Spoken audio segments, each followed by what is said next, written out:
Finding your seats.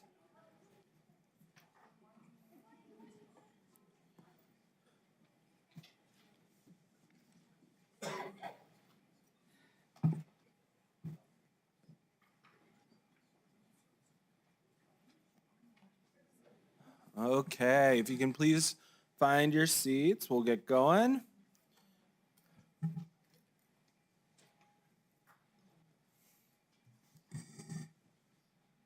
Okay, good morning, everyone.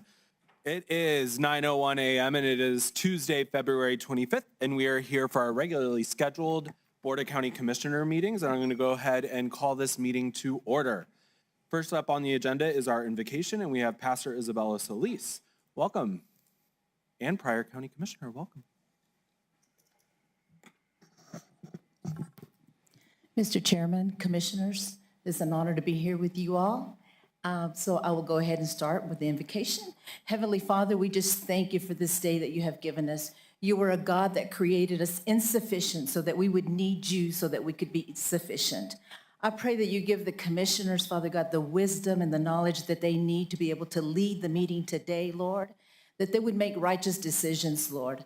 I thank you, Father God, that you said in Proverbs 11:1 that you are a God that abhors injustice. So we declare today that they will do everything that they do today, every decision that they make, Father, would be just. Lord, I thank you for the courage and the strength that you've given them and the wisdom, Father, to run this county. Father, they are here because the people elected them to do their bidding for them. And we just bless this chamber. Father, we thank you that you are shifting Doña County into a higher standard.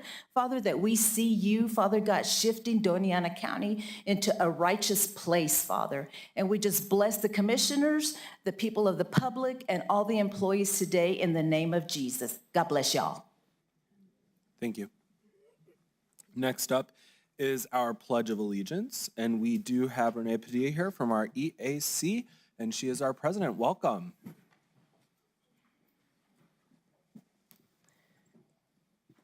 Good morning. Please join me in the Pledge of Allegiance. I pledge allegiance to the flag of the United States of America and to the republic for which it stands, one nation, under God, indivisible, with liberty and justice for all. And very briefly, I'd just like to invite all employees to join us on Friday, March 7th from noon to 2 p.m. In celebration of National Employee Appreciation Day. We will be having a celebration in the break room, food, fun, music, and I encourage all of you to attend. Thank you very much. Thank you so much. Next up, we do have our roll call and determination of quorum. Brandy? Commissioner Gameros. Present. Commissioner Reynolds. Here. Commissioner Sanchez. Present. Vice Chair Chavarro. Present. Chair Shaljo Hernandez. Present, and we do have quorum. The commission convenes as the Board of County Commissioners and the Board of County Finance in open session. County Manager Andrews, is there any changes to the agenda this morning? Good morning, everyone. No, sir, there are no changes to the agenda. Perfect, thank you, sir. Next up is the consent agenda, where the board will be asked to approve by one motion the following items of reoccurring or routine business, and we do have items number 1 through 7. Board? Mr. Chairman, I'll move approval of items 1 through 7. Okay, I have a motion by Commissioner Sanchez to move approval. Do we have a second? Second. I have a second by Commissioner Sanchez. Any discussion, commissioners? Oh, Commissioner Reynolds, I apologize. Any discussion, commissioners? Okay, seeing none, I do have one of our items which Mr. Budden, our internal auditor, has flagged for us. We do have a member of the audience who would like to introduce herself. Is she here today? Yes, good morning. If you can please join us at the podium and address the commission.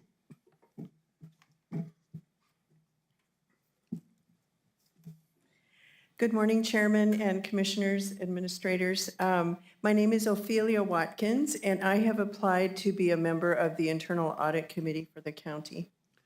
Thank you so much. It's great to meet you. Thank you. Nice to meet you all. Okay, and that was item number 2, which is to appoint an internal audit advisory committee member. Any other comments? Public comment? Seeing none. Brandy, if you can roll call us on the consent agenda this morning. Commissioner Gameros? Yes. Commissioner Reynolds? Yes. Commissioner Sanchez? Yes. Vice Chair Chaparro? Yes. Chair Shaljo Hernandez. Yes, motion carries. Brandy, if we can get those resolution numbers, please. Yes, sir. Item number 1, resolution number 2025-26. Item number 5, 2025-27. Item number 6, 2025-28. And item number 7, 2025-29. Thank you so much, Brandy. Moving on at the speed of light this morning, it seems, we do have our employee recognition, where the commission will recognize Doña County employees for their years of service to Doña County. And we do have our Assistant County Manager, Deb Weir, here to introduce everyone. Thank you.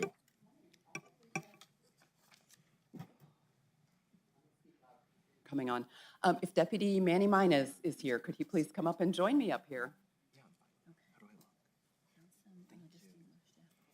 Good morning.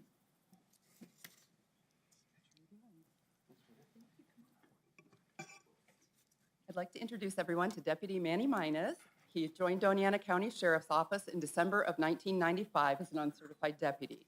He earned Top Gun and firearms during his basic officer training and was promoted to field deputy in the patrol division in June of 1996. Throughout his career, Deputy Minez proactively helped in any area that needed it and did his best, earning many letters of commendation for his work. He helped recruit new certified and uncertified cadets and participated in the Project Lifesaver program. In 2005, he was named Officer of the Year. In 2010, Deputy Minez became the coordinator of Training Academy and started teaching several courses. In between academies, he returned to his role in the patrol division.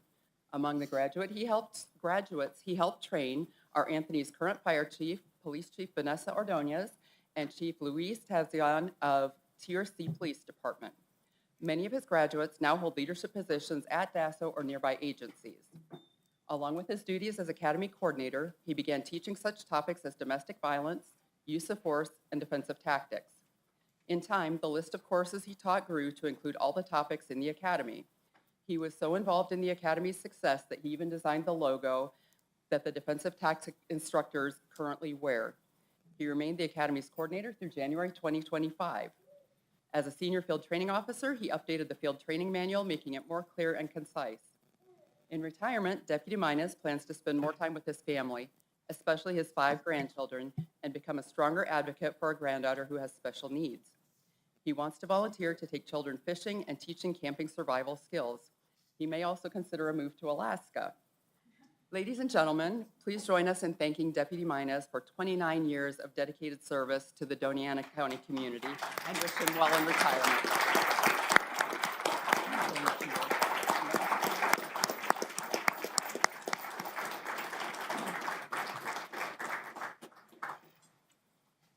In honor of your service, Manuel Minez retired with distinction after 29 years of loyal service on the 31st of January, 2025. Thank you. Thank you very much. It's been my honor and privilege to serve this community under the admin of the Sheriff's Department and Human Resources. We can only complete our goals by working together in communication. Thank you.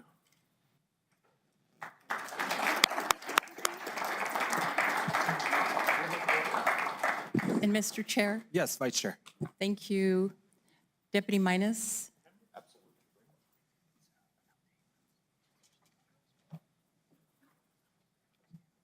Perlina, my family? And Deputy Minez, I would just like to thank you so much. Not only have you been an excellent officer, you've been honest and trustworthy and steadfast. And I recall that you were so committed to victims of domestic violence. And thank you for not only being an upstanding and outstanding officer, but thank you for being my friend. I appreciate you so much, and I'm going to miss you.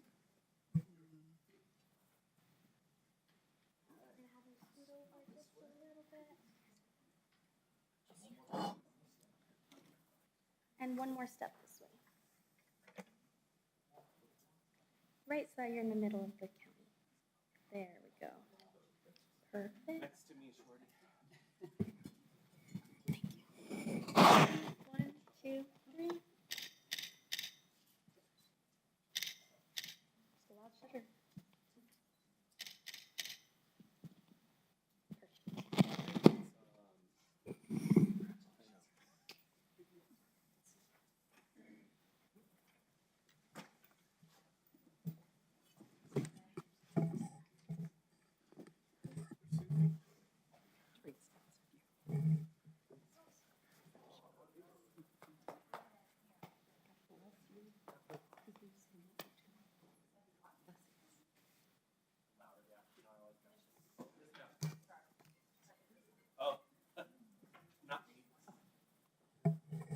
We have two other recognitions that we would like to share with you today as well. We should have the pictures coming up here on the board shortly. Mr. Christopher Benegas has 25 years of service with the Doña County Detention Center as a document technician in the disposition section. And Ms. Raquel Ruiz Madrid is the administrative assistant for the Assessor's Department with 10 years of service. Please thank these employees for their dedicated service to Doña County and its residents. Thank you.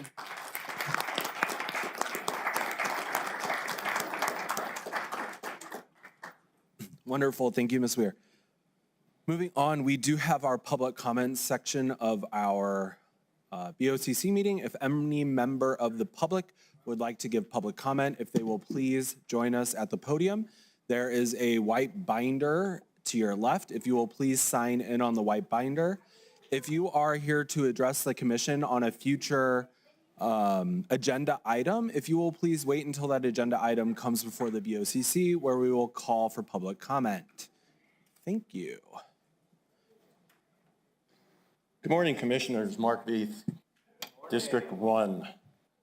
So the first thing I'd like to do is start this out by saying thank you to Jim and one of his cohorts in the last meeting for the blessing they gave me.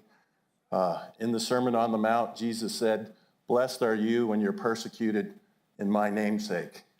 So here's my Bible, a well-used Bible, unlike most of them. That would make me a Christian. I spent almost 40 years serving this nation, and I believe that would make me a nationalist. So that slur that was thrown out last week about a Christian nationalist, I'm him. And I take that very boldly. I will accept that because George Washington was a Christian nationalist also. But the reason I brought my Bible in this morning is last time I was talking about angels, and I want to point out something about angels today. So this comes from the Gospel of Luke. When Jesus arrived on the other side of the lake, the region of the Gadarenes, two men who were possessed by demons met him, demons. They lived in the cemetery and were so violent that no one could go through the area. They began screaming at him, "Why are you interfering with us, Son of God?" Remember that demons are fallen angels, and they obviously know who Jesus is.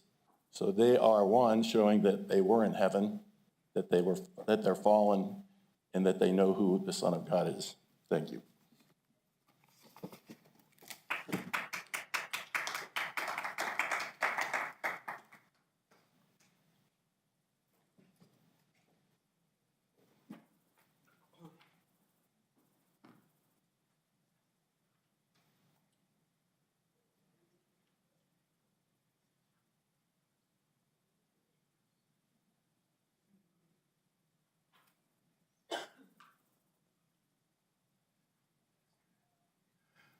Good morning, Commissioners. I'll take only a moment. My name is Peter Goodman. Having a Bible and being able to read it does not make you a Christian. Treating people the way Christ treated them might make you a Christian. Having the humility that Christ had and the peaceful nature might make you a Christian. But having a Bible and reading it does not make you a Christian, nor does following Donald Trump and other Christian nationalists. Jesus was not a nationalist. Thank you.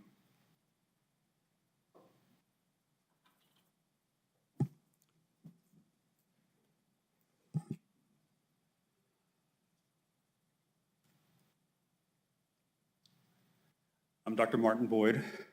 I'm a retired emergency physician and a veteran. Like the other gentleman, I took an oath to defend the Constitution of the United States against all enemies, foreign and domestic. I acknowledge the slur. I firmly believe that Christian nationalism is a danger to this country. Let me start by talking about the whole concept of invocation. We saw good examples here today and last week. In each case, the pastor quoted the Bible and closed in the name of Jesus. That makes a Christian invocation, and by definition, unconstitutional. I won't assume that every invocation has been Christian, but the reality is that having an invocation places the idea of being religious over the idea of being non-religious, okay? The gentleman also has commented about the history of using the Bible to open, or using prayer to open invocations. We're supposed to learn from history, not repeat it. Most of the founding fathers were deists, but not necessarily Christian. In particular, Thomas Jefferson went through the Bible and deleted everything that he thought made it look like Christ was even a demigod. Okay, so if we change this by allowing other religions to offer invocations, it still makes having a religious invocation as higher than any other speech. And again, I see that as unconstitutional. Thank you for your time and your attention. Mr. Chair, point of order. Would you mind signing the book, sir? Thank you, Mr. Chair. Any other public comment? Seeing, oh, here we go. If you guys can just please get ready and stand up right away so that way we can move the meeting along. Good morning, sir.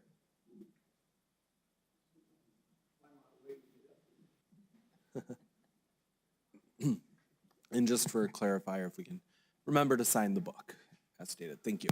Good morning. Good morning, Chairman, Commissioners. I wasn't going to speak, but heard the last few speakers, and it seems like we're having a wonderful discussion of bringing our faith into the public square. Wonderful. It's about time that we've had this discussion.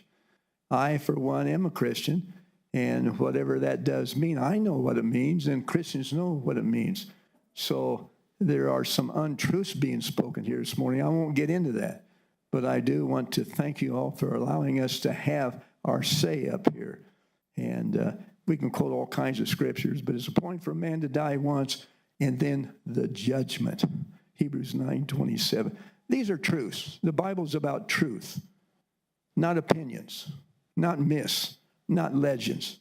So I would urge everybody to examine their own hearts and find out. And in God we trust is still our national model. Thank God.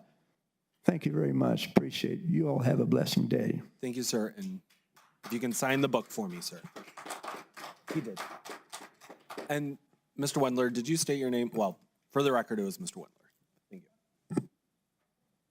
Seeing no other public comment, we will go ahead and move on to commission input. Commissioners, any input today? If not, we will have a second commission input towards the end of the meeting. Mr. Chairman? Yes, Commissioner Sanchez. I just want to thank the members of the public that came out to my Salem constituent meeting that we had last week. I mean, not Salem, sorry, excuse me, Garfield constituent meeting at Garfield Elementary. And as well as the staff that came out to support.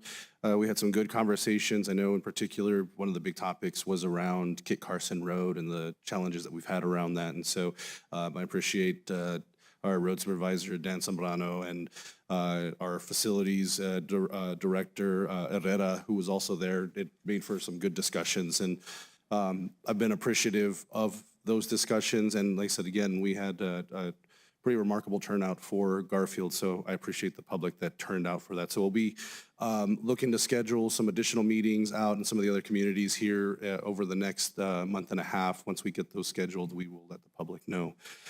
I did want to veer off into another kind of subject over some of the news that we've seen here locally and talk about some of the federal immigration enforcement. And I'll just make my own, this is my own statement and my own comments, but I've been concerned and bothered by what we've seen recently over the past month. Most recently, you've seen the news probably of the chartered bus. It was unmarked that was taking kids from LCPS up north for a swimming tournament. And Border Patrol entered that bus and was demanding students show their papers. And I appreciate the leadership of LCPS, Superintendent Reese, their Board of Education, and also our Congressman Vasquez for looking into this, having discussions with the federal government to try and prevent this in the future. I think we've seen that this administration has made it clear that they no longer respect sensitive areas. I think that's an example of that. And so I hope we don't have a repeat of that, but that's just one example. We've also seen another example where 2 Las Cruces teens were apprehended by ICE during a raid. No criminal records, just happened to be going out to their job and they got caught in a raid. And it took them over 2 weeks to be able to be released. They were asylum seekers, documented asylum seekers, had the proper paperwork to be here, had cases on file, had their court cases scheduled, and had been working. And that's where they were going. They were going to work in the fields. And it took them 2 weeks because the federal government wasn't providing them access to their lawyer. And when their lawyer finally was able to work it out, they were released. But these are the stories that we've just had. We're not even 2 full months into the new administration, and we're already having this. And we know we're going to see this in a community like ours that's right along the border. I had hoped that we would be able to have more meaningful conversations with our local federal government. I'm open to that. I hope we do here have those conversations with leadership. And I understand the decrees and where the new administration wants to go. But I do hope that we find a way in which we can be respectful to members of our community, and we're not terrorizing members of our community. And so hopefully we don't continue to see repeat issues like this, but I did want to bring it up to the public's attention to be vigilant, know your rights, and please, if you have information or need information, there are members of our community that you can reach out to that can help with that. And as Doña County, we do have a policy called our Safe Communities Policy where no funds are to be utilized for immigration enforcement. So if you come to a county employee or any of that, we do not ask for your immigration status. And that's not, we want to make sure that the people in our community know they're safe, they can call for help, they can ask for resources, and we will provide support where we can. So just wanted to thank you, Mr. Chairman, for allowing me to say a few words regarding that. Thank you, Commissioner Sanchez. I think you put it the most brilliantly and the most well-versed that I've ever heard. So thank you for saying those things today. Any other commissioner? Chair, one thing. Commissioner Reynolds? Yes, I wanted to let the members of the audience know and the community know that we had mock trials here for the high school students this weekend on Friday and Saturday. And I was honored to be a part of that. And I think we should be honored that we have several local teams that were actually competing here and moving on to Albuquerque to compete in the state competition and then hopefully in the national as well. So that happened on Friday and Saturday. Anybody who would like to in the public, again, next year, please sign up for the mock trial event. It's a very good event. And they also always need more judges. Thank you. And also, I'd like to say that I agree with Commissioner Sanchez that our community needs to be vigilant and also look out for the people around us and understand that we have our rights, and they have rights, and let's help protect our community. Thank you, Commissioner Sanchez. Any other commissioner? Seeing none, we will move on to our county elected officials input. I see our county assessor in the back. Would you like to come up front?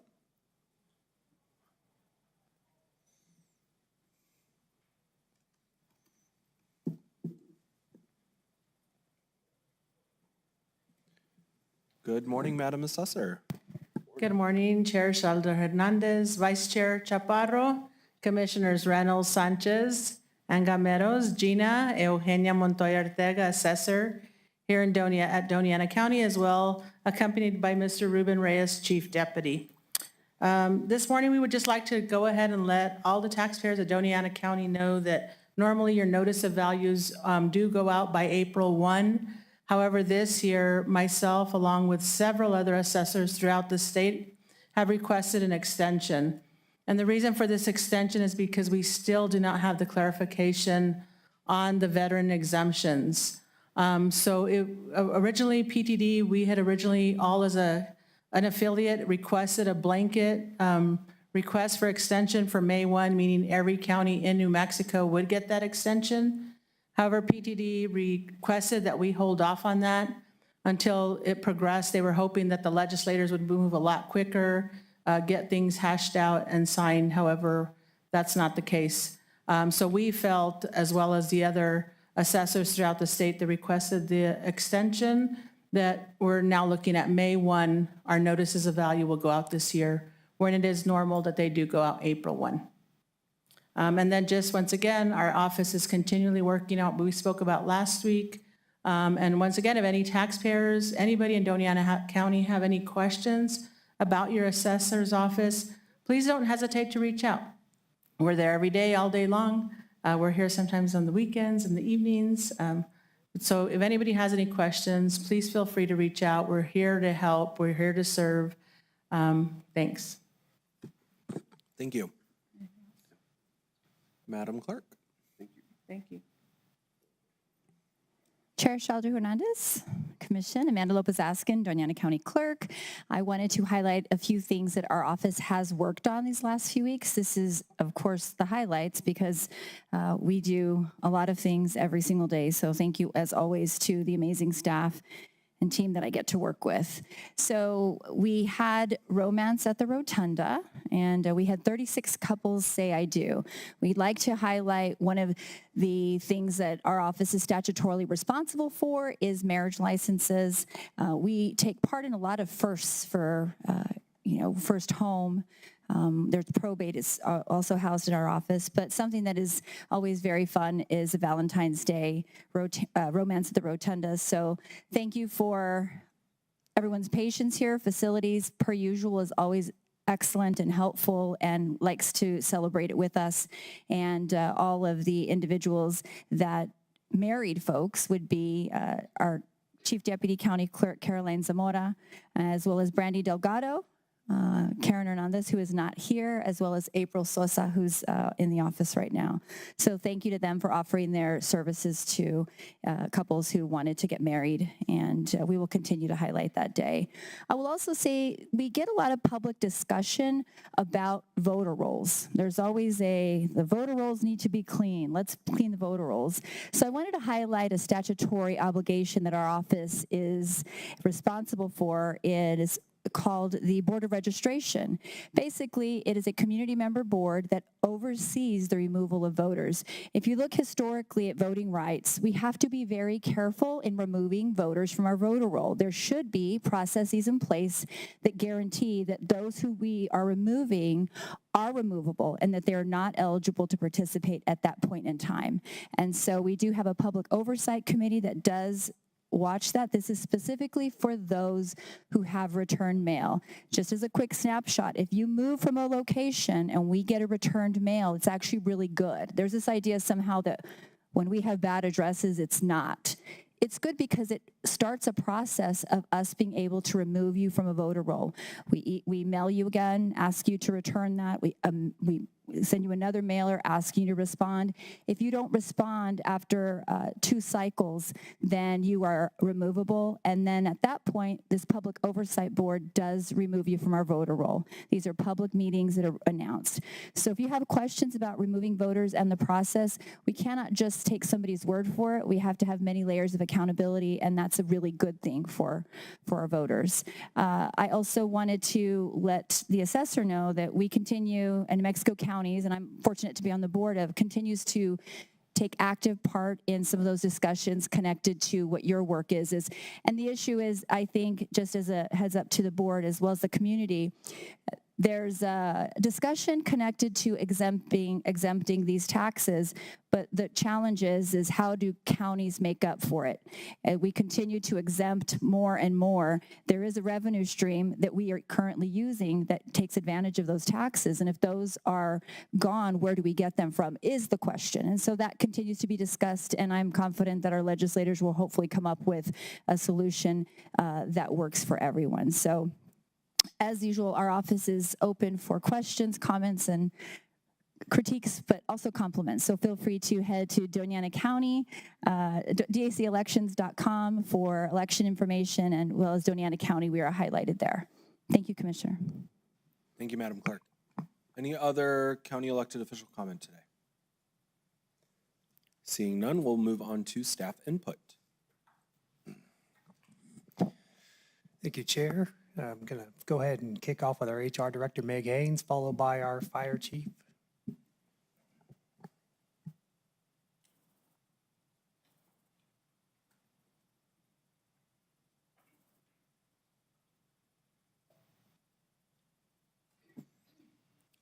Good morning, Ms. Haynes. Good morning, Chair. Good morning, Commissioners. Meg Haynes, HR Director. I would like to announce that Doña County is kicking off our employee recognition program, starting with the Employee of the Month. So I am here to announce this month's, for February, Employees of the Month. So we have a list of employees for this month. They are Ernie Armendariz, Brandon Beakley, George Castaneda, Graciela Chavez, Magda Frias Treviso, Richard Fritz, Iris Guerrero, Olga Hernandez, Armando Miranda, Karina Morales, Rayanne Ramirez, and Javier Villanueva. So congratulations to all of the employees of the month for February. We will be reaching out to each employee with their awards for their Employee of the Month. And I want to congratulate all of the employees that received this. Moving forward, we will be accepting nominations for Employees of the Month. And if you see any of the individuals, any of our building attendants, please congratulate them on their prestigious award. Thank you. Thank you so much, Ms. Haynes, and congratulations to all of our wonderful employees. That's awesome.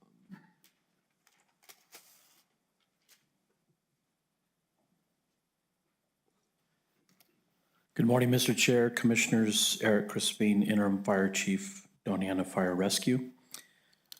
Wanted to come before you this morning to dispel any myths or rumors about Fire Station 30 Radium Springs shutting its doors. Actually, there was a post on social media that Radium Springs had closed, and that is not true. The only thing we could figure is there was one individual who opted to retire for private or medical reasons, and we thank him for his over 10 years of service. He will be missed. We do still currently have personnel staffing Radium Springs Station 30 to include 6 firefighters, an EMT intermediate, and 1 paramedic. We are undergoing a process to hire. We have about 3 or 4 individuals in that process. They will first off go through their medical physical. after their application has been vetted, and then they will be prepared for the upcoming Volunteer Academy. So despite what rumors are out there, that is not the case. We do appreciate the efforts that these individuals are putting forth to go through and prepare themselves for the upcoming academy, and we look forward to bringing them on staff as volunteer personnel at Station 30 Radium Springs. Thank you, Mr. Chair, Commissioners. Thank you, and thank you for the clarification. We appreciate it. Any questions, Commissioners? Nope, thank you, sir. Moving on to presentations, we do have a presentation today, which is item number 8, which is our IT service desk projects related to security, modernization, and improvements to IT systems used across the county. And we do have our customer support supervisor, Mr. Martinez. Welcome. Hello, hello. Thank you all. Andres Martinez, I'm the IT support manager for the county IT department. So I'm going to talk a little bit about the service desk team today, some of the improvements that we're making, some of the modernization we're making on hardware and tools that we're using, and future goals of our focus to becoming more proactive versus reactive. So just for information, this is the team structure for the IT department. So we have infrastructure, applications, and then the focus today will be my team, the service desk team. So the primary responsibilities for our team is triaging support calls and tickets that come into IT, maintaining user accounts, end user equipment, body cams, vehicle DVRs for the Sheriff's Department, supporting client-side applications, and maintaining the access control systems and security systems. So this is an overview of tickets handled by IT last year. So in 2023, we had about 9,300. In 2024, we had about 10,800. Our average resolution time is about 4.8 days across the entire department. Bottom right shows the source of the tickets coming in, whether to support the portal, the phone call, or email, or walk-ups. On the right side, you'll see the top departments by number of requests last year. So the Sheriff's Department, not surprisingly, is a very large department, very technically involved department. There's a lot of hardware, patrol vehicles, patrol laptops, body cams, evidence, dispatch. So yeah, we have most of our tickets are coming from sheriff and followed by them detention. So we'll start with some of the security improvements we've made. So last year, we implemented new access controls to this building and to community centers. So that project finished for this building. This fiscal year, we're working to install them at our fire stations and 8 other remote sites that are still pending on the old system. This new system is much improved from what we had before, allows modern integrations with authentication, the way we manage the accounts, and it gives the ability for departments like facilities to remotely unlock facilities when they need to. Along with access controls, we're implementing improved security cameras. We did about 150 last year.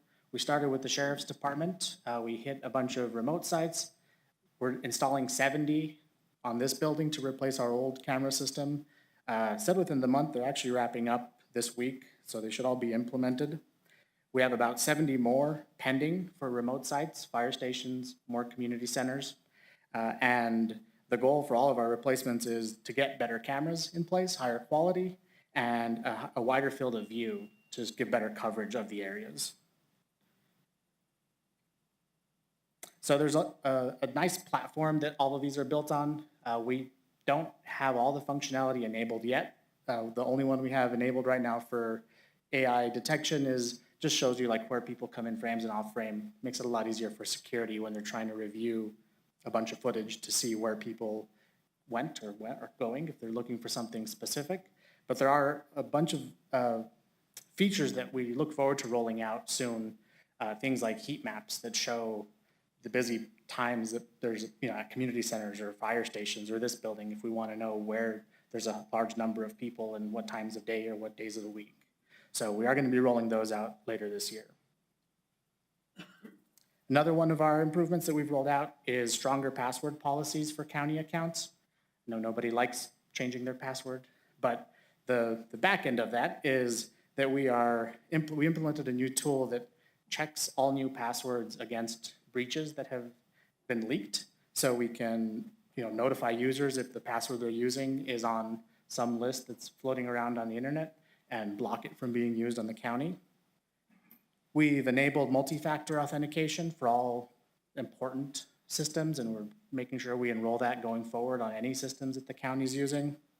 And in January, we have a new cybersecurity admin start, Tony DeBose, who brings a lot of really good experience to the county, and he has a lot of really good ideas to help us improve our cybersecurity here at the county.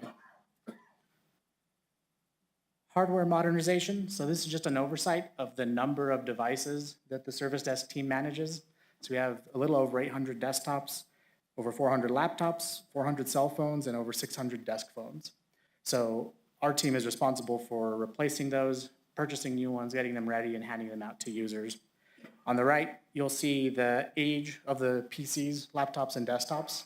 And our goal is to try to get rid of those oldest items and give people better computers. So we're working towards moving towards a 4-year replacement cycle. That was 5 years before, and that kind of drifted a little bit on us during COVID.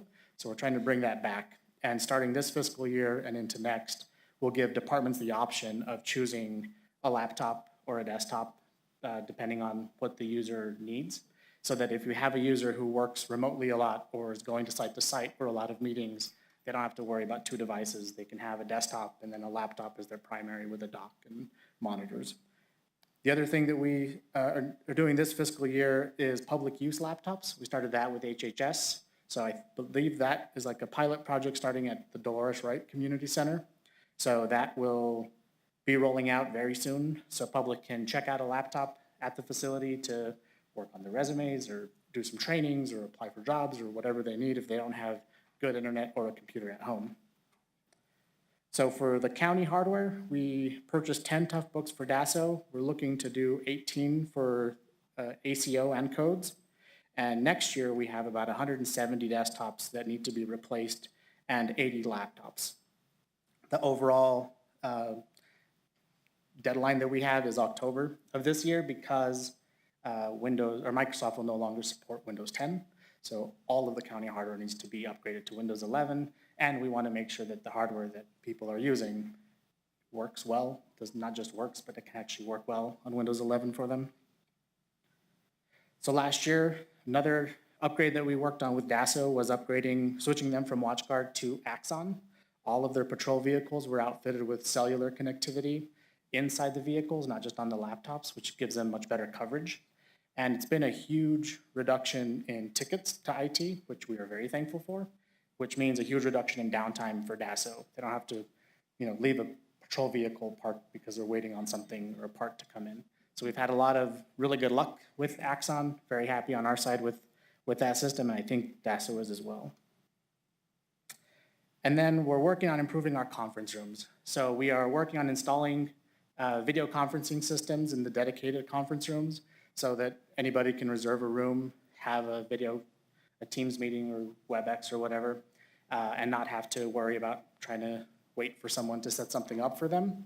We're also trying to get departments to move away from paper calendars and make it easier for them to book rooms, to know the availability of a room and cut down on the calls that have to go to an admin to see if a room's available for them.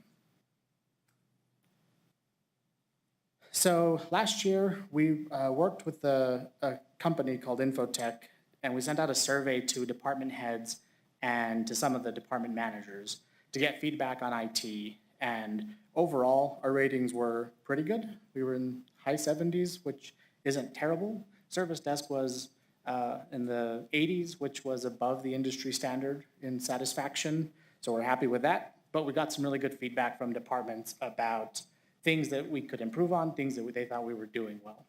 So on the right, I listed those out in a SWOT analysis: strengths, weaknesses, opportunities, and threats. So strengths internally, we're improving our cybersecurity landscape in the county. We have funding for hardware that we need to have replaced, and our team has been able to handle the increase in workload for all of the technology that's being introduced. In weaknesses, we have a high project count per team, which means we're sometimes just swamped with the number of projects that are ongoing and departments are waiting on us. We don't have formalized IT training, but that is something we're working on. And then aging systems in some areas that we want to improve. Opportunities, it's a mix of internal and external. Providing the public with computer access at the community centers like we're piloting, I think that's a big opportunity to help provide the community with access to a system that they might not have before, and it'd be nice to have that at a county community center for them. Implementing more proactive IT support, which I'll talk about in a second as well, and improved IT trainings for county staff, which I'll also mention in the next slide. And external threats, increased threats of cyber attacks. That is a focus for pretty much all of IT projects, is how does this affect security? So that is always a top concern and something we're constantly looking at. And staff retention is our other one. If we have a high amount of projects and we have any turnover, that impacts us quite a bit. So going forward, our team, especially service desk, has traditionally been reactive. We're always responding to incidents as they happen. That's normal for a service desk team. But we want to focus on becoming more proactive, making improvements to help the problems before they start, and minimizing the impact to employees. So how do we get there? Upgrading technology, continuing our replacement hardware, laptops, desktops, working with departments more closely. That is, I'll be scheduling regular meetings with all the departments so we can know the challenges that they're having right now, things that we can help them work on, things that they would like to work on, and we get an earlier start with departments to help them implement those improvements. Reorganizing our team to create focused responsibilities and just creating clear levels of escalation for complexity of issues, and then improved training. So we are working on dedicated training based on input from county staff. There have been some surveys that have gone out to see what people need the most help with, and we're working on creating those regular trainings for staff. As part of that, we're also submitting a tip of the month through PIO's newsletter that goes out to all employees every month. And we're working on improving our documentation so that if there's a common issue that's happening regularly, we can let people have a single place where they can find all these tools for them to review and hopefully solve some issues on their own if they can. So everything that I've talked about here, I wanted to just include this slide just to show you guys how it aligns with the strategic plan. The three parts of the strategic plan that really focused a lot on IT was providing employees with a strong administrative backbone, increasing digital literacy, and being prepared for any threat. So each of the items that I've talked about falls under one of those three. So I just wanted to highlight those so you guys kind of see how we're tying all these projects together. And with that, I'm here for any questions. Wonderful. Thank you, sir. Absolutely. Commissioners, any comments or questions? Commissioner Reynolds. Thank you, Andre. Great presentation. A couple of questions. It looks like on one of your slides, you said we've implemented the access security at all the community centers last year. Yes. So that means now we can actually give people a code to enter in order to get in, so we don't have to have a key at all these locations? Correct. Okay. Now we're doing the same thing at the fire department? Yep. As well? Yeah, fire stations are getting both the access and they're also getting an intercom. So if somebody goes to the front door, they can page them just like a Ring doorbell. Okay, are we also including ADA compliancy, getting and entering these buildings at the community centers? So that hasn't been part of this discussion for access controls, but the access controls that we're implementing do have capability for any level of ADA compliance that we're adding in. Okay. The other one, you talked about the IC security improvements with the cameras with the AI capability. So do we have two things? One is, do we have object recognition, AI capability, and the ability to react to that to lock down a facility? Do they have that yet? The system is capable of that. It is not currently enabled. But yeah, if security were to say, this person is a person of interest or they caused an issue at one of the departments, we can highlight them, mark it, and then it can alert anywhere else they show up in the county. Okay, I think in the future, one goal I'd like to see is obviously if we have the ability to react with, I know we have some places we can react already to shut things down and do emergency calls, but I'd like to be the ability to have camera recognition so that if there's something happening that we unexpectedly, we could lock the facility quickly and do it automatically without having to recognize a physical threat by an individual. Yep. I hope absolutely. that's our goal. And that the system is fully capable of locking down. Thanks, Andre. Yeah, absolutely. Mr. Chairman? Of course, Commissioner Sanchez. Andres, thank you so much for the presentation, the updates. It's kind of nice to see the progress and understanding. I know IT is one of those that we know you call, and we obviously love to have speedy resolutions to our cases, but appreciate all of the help and support of the team. I think the one thing that really caught my attention through all of that was you mentioning the potential of having the laptops at the community centers, and I think that excites me for improving access to technology at our community centers. I think, not for you, but I think maybe for our county management and staff is I would love to figure out how we can maybe incorporate that technology. I know maybe perhaps with technology literacy for members of our community so that they can have that educational awareness. I know I've seen classes such as for our elders in the community that may not be as well-versed in either computers or cell phones and things. There's classes that kind of teach them how do you navigate the iOS or the Android systems and so on, but along with all the new technology on a laptop. So I'm excited for being able to bring technology into our community centers and the potential it could have. So thank you so much for sharing that with us. Absolutely. Thanks. Any other commissioners? Just wanted to say thank you for the great work on this. I do have a question about some of the exterior security cameras. Will MRVDA be having access as well for when we're not here or not around or anything like that? So right now, they do not have access, but they use the same system that we're implementing. So if we wanted to share access with them, we absolutely could. Awesome. Might be something to really look at. Yeah. Awesome. Thank you, sir. All right, thanks. Okay, moving on to number 9, which is an update on select litigation and related issues, the writ of mandamus. And we do have our interim county attorney, Carrie Neal. Welcome. I feel like we need like an intro video or an intro tune for people to be able to walk down and come around. Yeah, like a walk-up song. Welcome. Thank you for joining us this morning. Thank you for having me.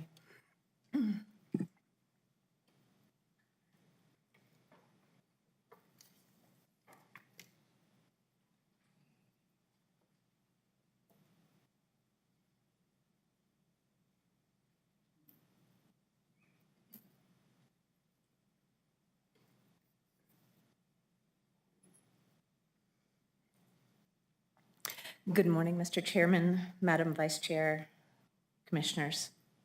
My name is Carrie Neal, and I'm the Acting County Attorney. I'm here today to present to you an update on current litigation that is filed against the sheriff, the county sheriff, and to explain some of the issues surrounding this litigation.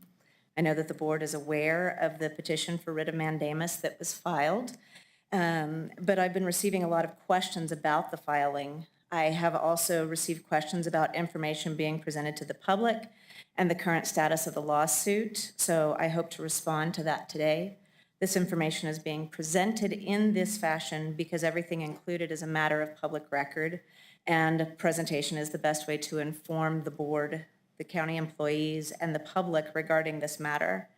I will also not be discussing anything that is attorney-client privileged, and there is no need for the board to agree on anything or take any action. This is purely for the purpose of providing information.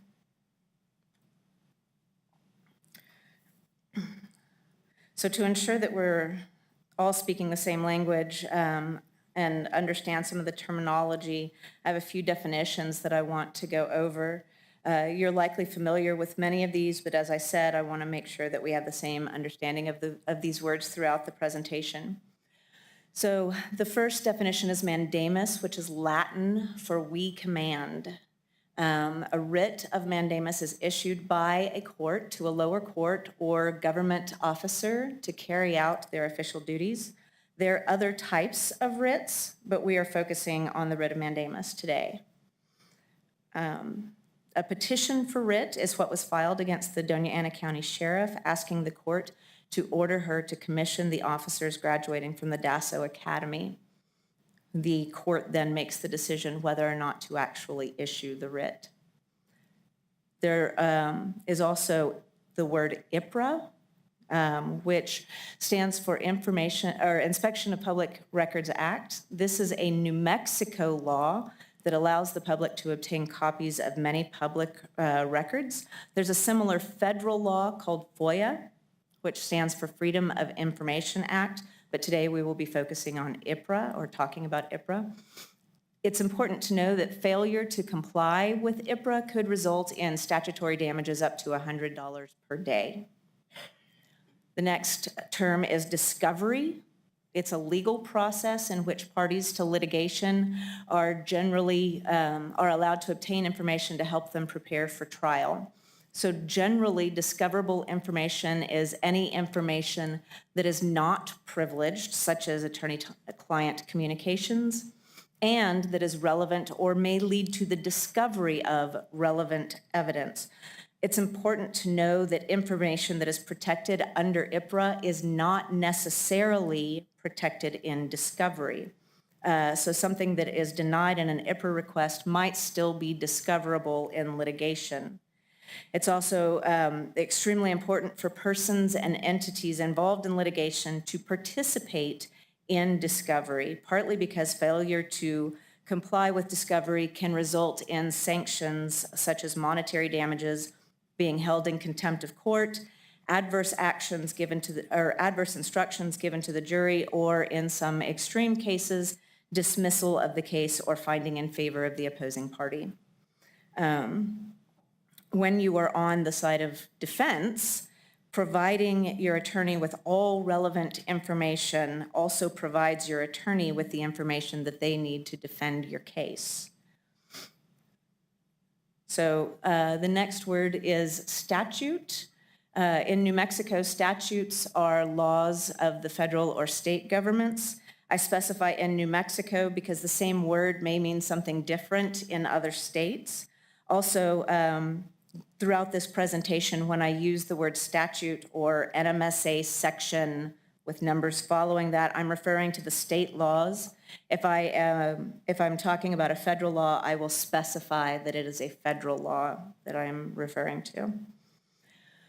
We also have ordinances, which, as you all know, are the laws of the county, and policies and procedures, which are rules that are set by an organization or body explaining how things are to occur within that organization.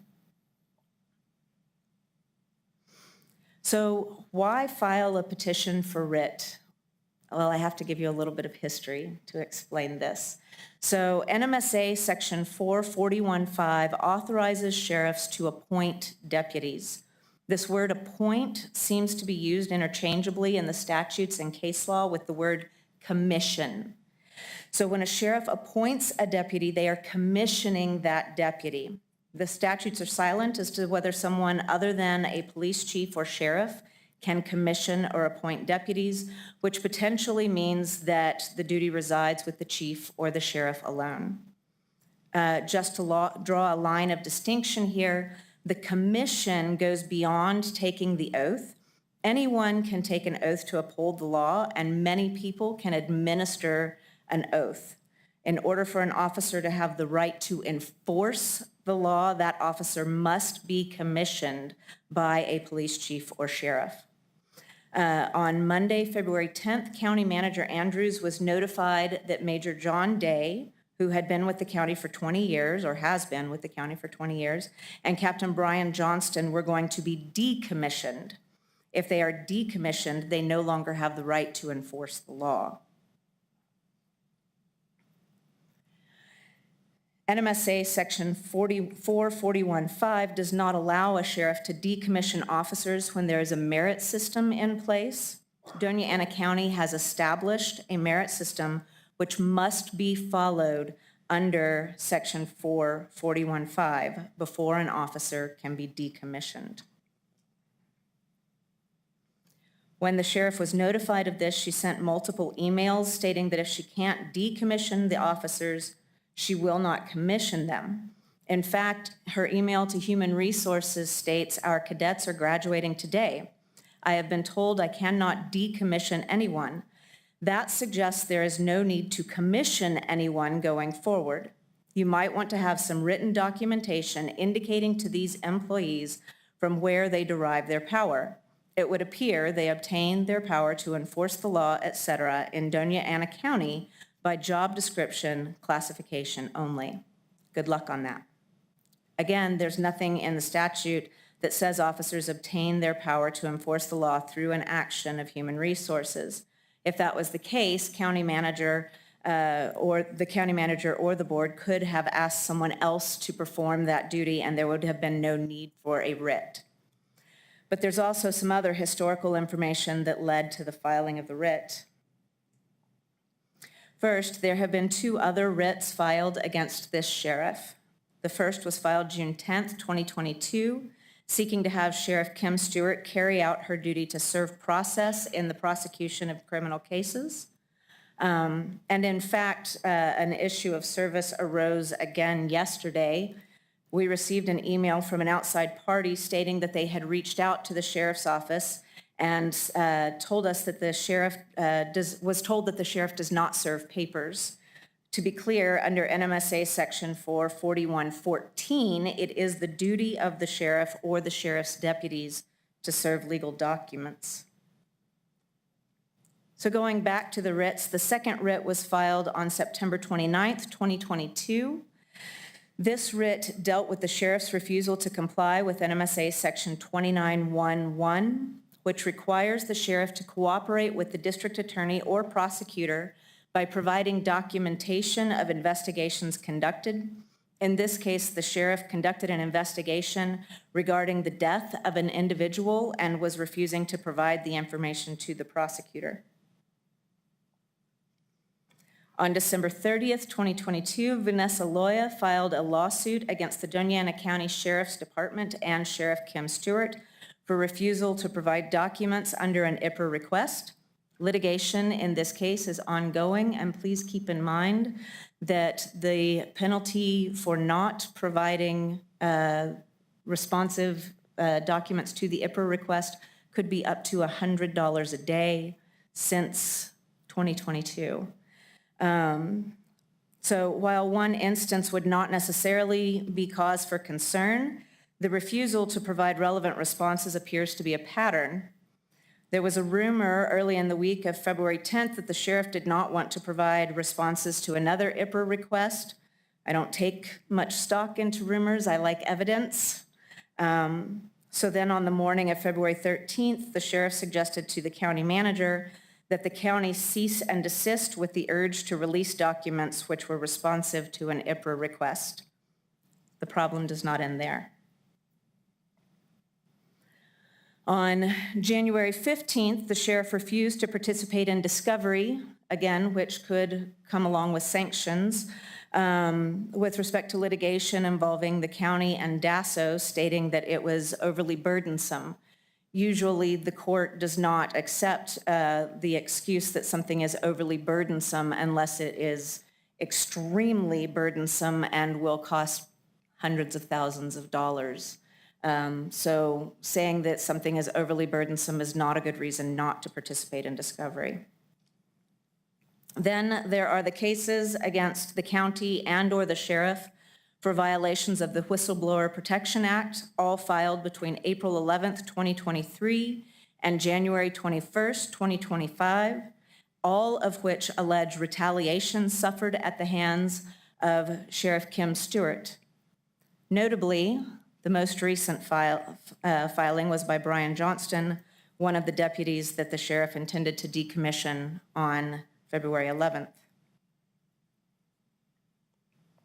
A letter was hand-delivered to the county manager during the last board meeting. The letter from counsel for Officers Johnston and Day alleges that the reason for the decommissioning the 2 officers was retaliation against them for filing an EEO complaint and filing a lawsuit. So when the sheriff said she was not going to commission the new cadets and then followed through with that threat at graduation, the the county manager decided that legal action needed to be taken to put the safety and well-being of our community and the DASO trainees first. The petition for writ was filed on February 13th, 2025, shortly after graduation ended. The writ was signed by the judge and filed at 9:58 a.m. on February 14th. The signed writ was served to the sheriff's office at 3:18 p.m. The sheriff herself was not available at the time of service, so we don't know exactly when the sheriff received the order. What we do know is that the next day she took to social media on her personal page to discuss the matter. Somehow the focus was changed from the sheriff's commissioning or from sheriff's comments about not commissioning because she couldn't decommission to the longstanding battle between the sheriff and human resources. And it has sort of spiraled since then, with different versions of the story being told, none of which contain the full truth. I was hoping to be able to stand here before you today and tell you the whole story from both sides. I did reach out to the sheriff and requested a meeting to discuss this issue and to discuss her processes and procedures and necessary timeframes for the academy so that we can ensure the delays she complained about do not occur in the future. I let her know that if she would discuss these things with me, I would work with HR and the county manager to get us all on the same page.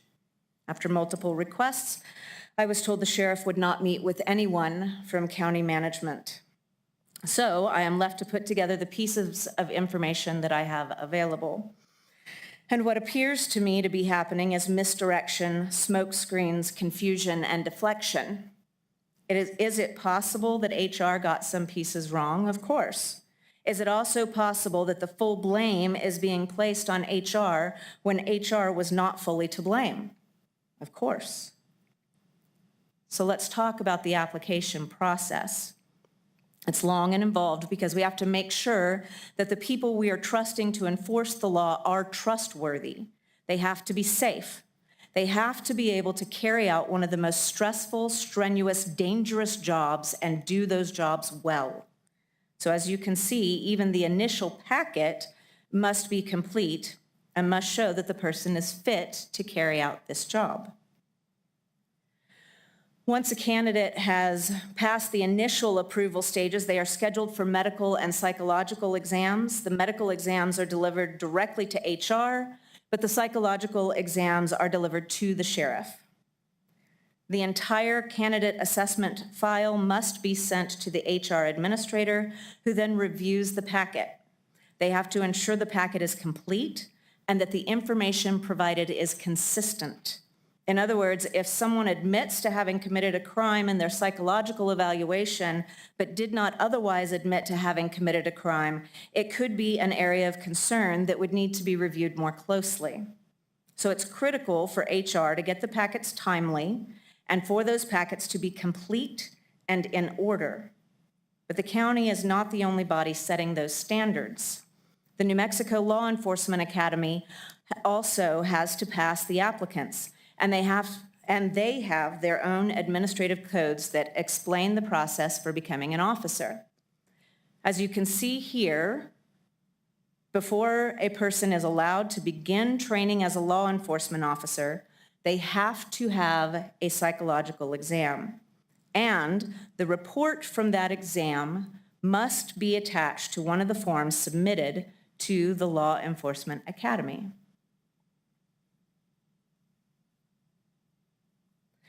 So when it was reported that months ago, DASO had 19 recruits who had gone through this process and then says HR jumped in and terminated 5, that is not true. In fact, Sheriff Stewart informed Interim County Manager Stephen Lopez that LEA would not allow 5 of the cadet applicants to attend the academy. She said, "I was informed yesterday by LEA that 5 of our cadet applicants have been refused by LEA and cannot attend our academy. They have cited reasons from psychological testing to ethical lapses using only state statute as explanations. The LEA director, Sonia Chavez, admits this has never been done before, but cites poor judgment, in effect, by us to pick our cadet applicants. These 5 people have been working for us for months. The academy starts this Monday. LEA is telling me if I let them attend pending what they say is an appealable process, they will close our academy. I am firing these people now, then, as I have no alternative.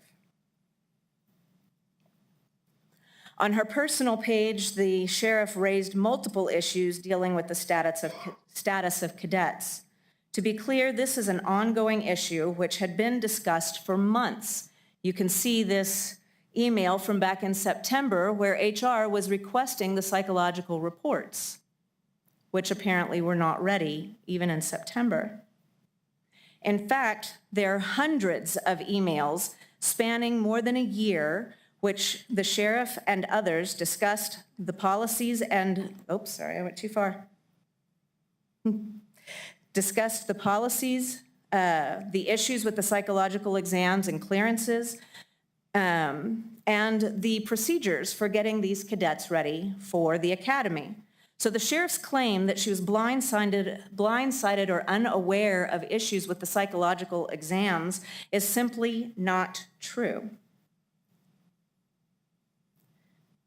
So now that we have run all the way around the world, the truth of the matter is that the sheriff's response in not commissioning the officers goes back to the fact that under the statute, she cannot decommission the officers. So where are we now? Well, at this point, it appears that the sheriff commissioned all 14 officers that were remaining at the academy, but she must provide that information to the court before February 28th. So where are we now? We started with 19 applicants. 5 were not approved by LEA. 7 were questioned by Doña Ana County HR. There was something in their application process that was of concern. 5 of the 7 were cleared through the appeal process. 1 was not cleared and was terminated. 1 needed follow-up and is still going through that follow-up process, and we're hopeful that he'll be cleared within the next few days. So when I said that the sheriff has to provide information to the court, it's not just to the court in response to the writ. NMSA section 44110 states that when a sheriff appoints a deputy, it is the duty of the sheriff to file 1 notice of the appointment with the office of the county clerk, 1 notice of the appointment to the office of the clerk in the district court, and then the sheriff's deputies shall file an oath of office with the county clerk. The deputies have filed their notice of oath of office with the county clerk, but I do not have anything at this time to show that the sheriff has filed her notices.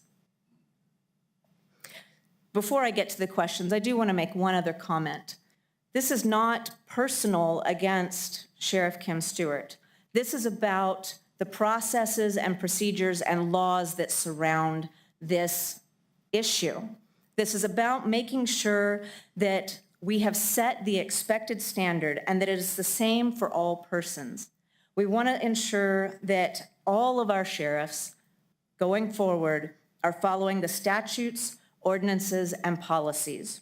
We want to make sure that future sheriffs are aware of what it is that they need to do and that they are expected to follow the same policies and procedures. Thank you. Do you have any questions? Thank you, Ms. Neal. Commissioners, any questions at this time? Mr. Chairman? Yes, Commissioner Sanchez. Thank you. Ms. Neal, I know you highlighted the op-ed that came out that was written by Mr. Goodman. There were a couple of points and comments in there that I was hoping, I don't know if you're able to answer, but one in particular, let me read the quote here.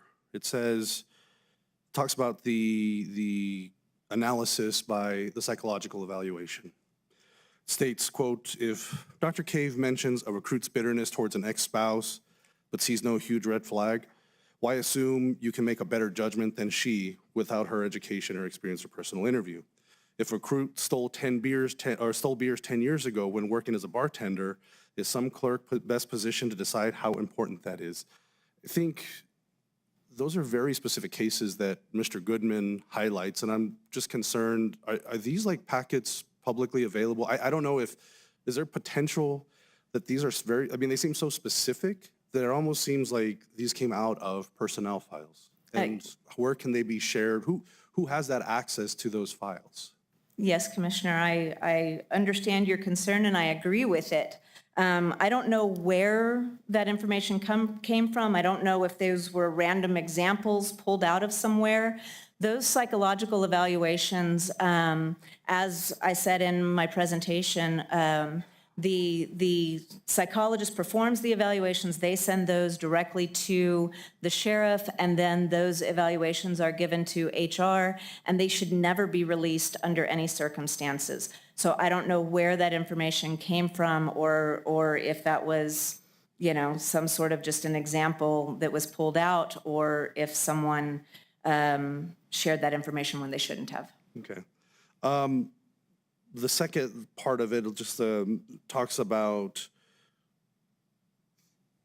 it says here, talks about the appeal process, and it says, you know, I think you addressed this about fire the 7 and fire 2, but then it says in parentheticals, HR reportedly fired 1 by breaching the chain of command and ordering the DASO major to do it. I don't know if you might be able to address that process and if the chain of command was breached. Yes, I can absolutely address that process.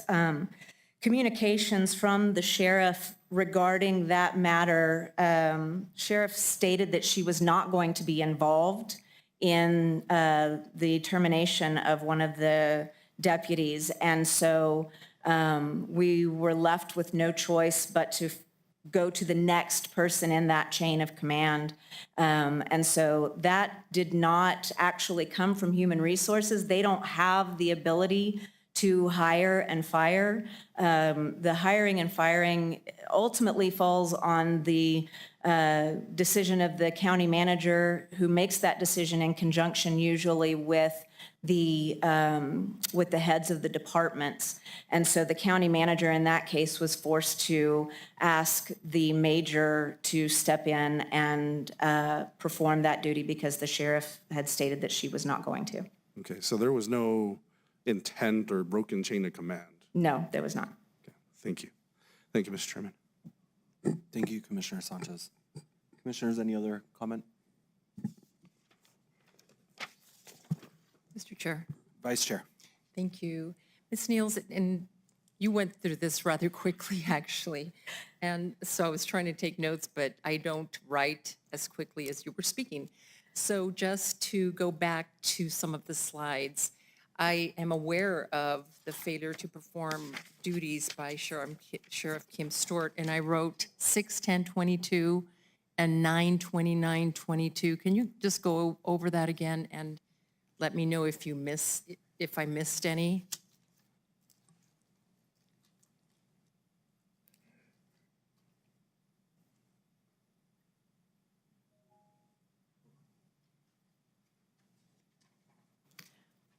So the 9/29/22 is a writ of mandamus that was filed by the district attorney's office regarding her failure to produce the complete file on her investigation with the death of an individual, a resident of Doña Ana County.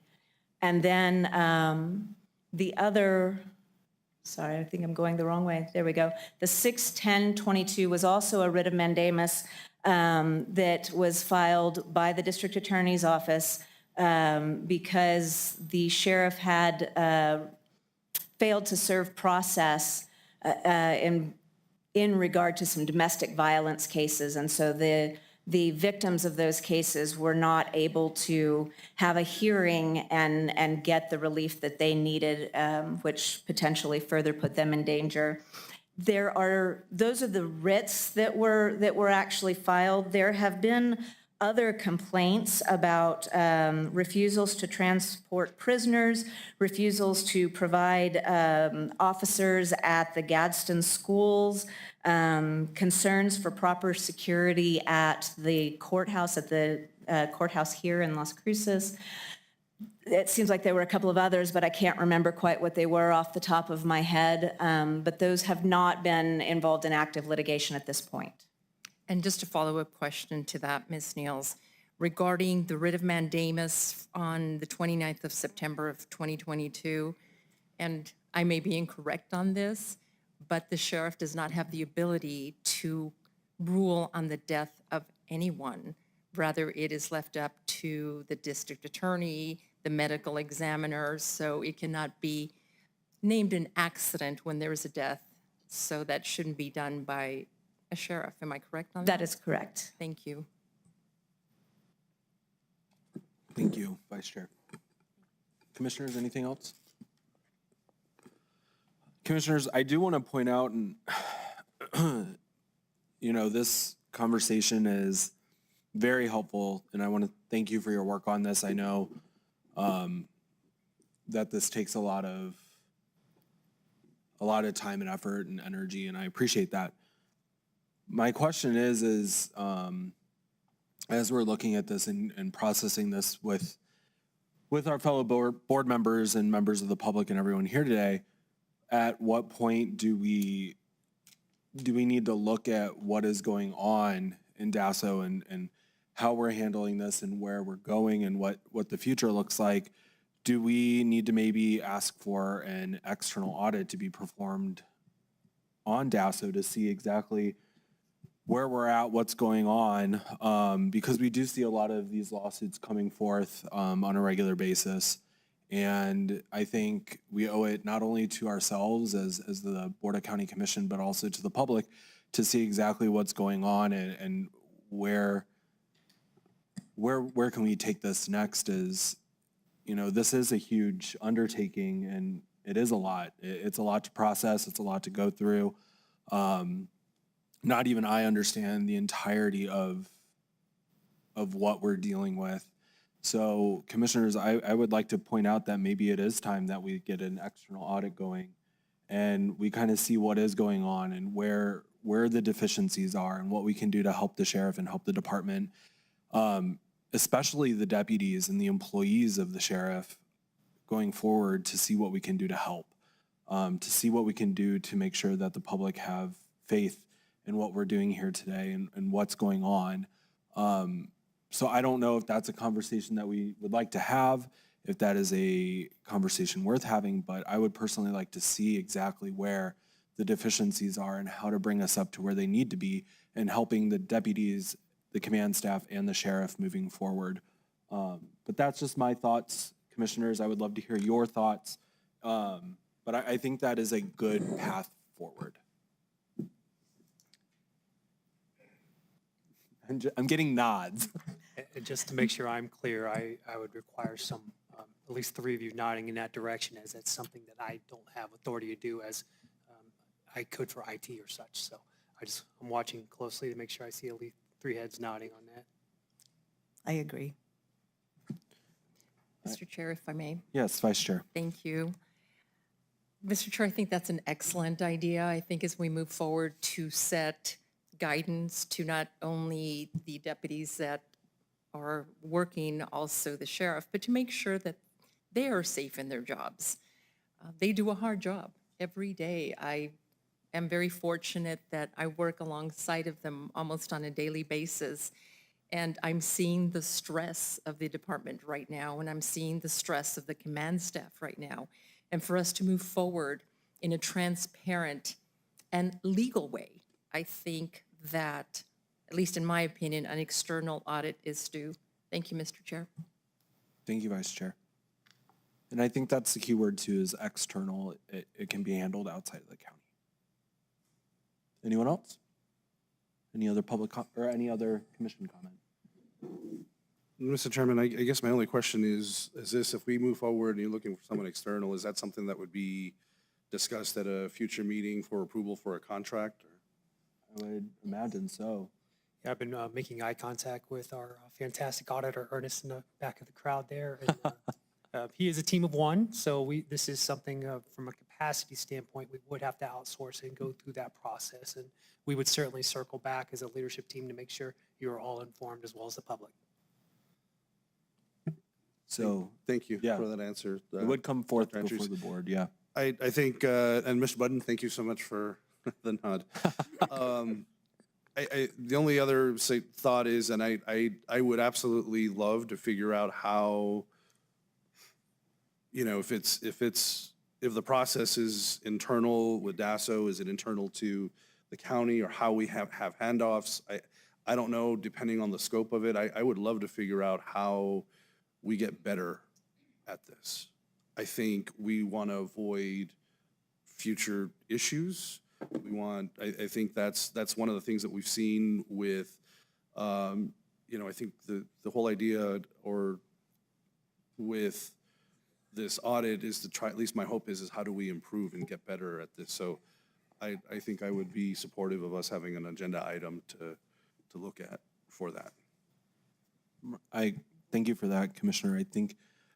I think that's right. Any other commission comment?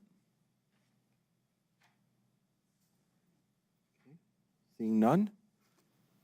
Thank you, Ms. Niels. We appreciate you today and your work. And by the way, welcome to the county. Thank you. What week is this, ma'am? Is this week 3? It's gone very quickly and been very busy, so yes. Not that you're counting down by any means. No. Yes, there is public comment, and we will go ahead and call for that. We do, same thing goes. We do have the white book to the left. If you can please come up, address the commission, state your name, sign the book. Mr. Chair, point of order.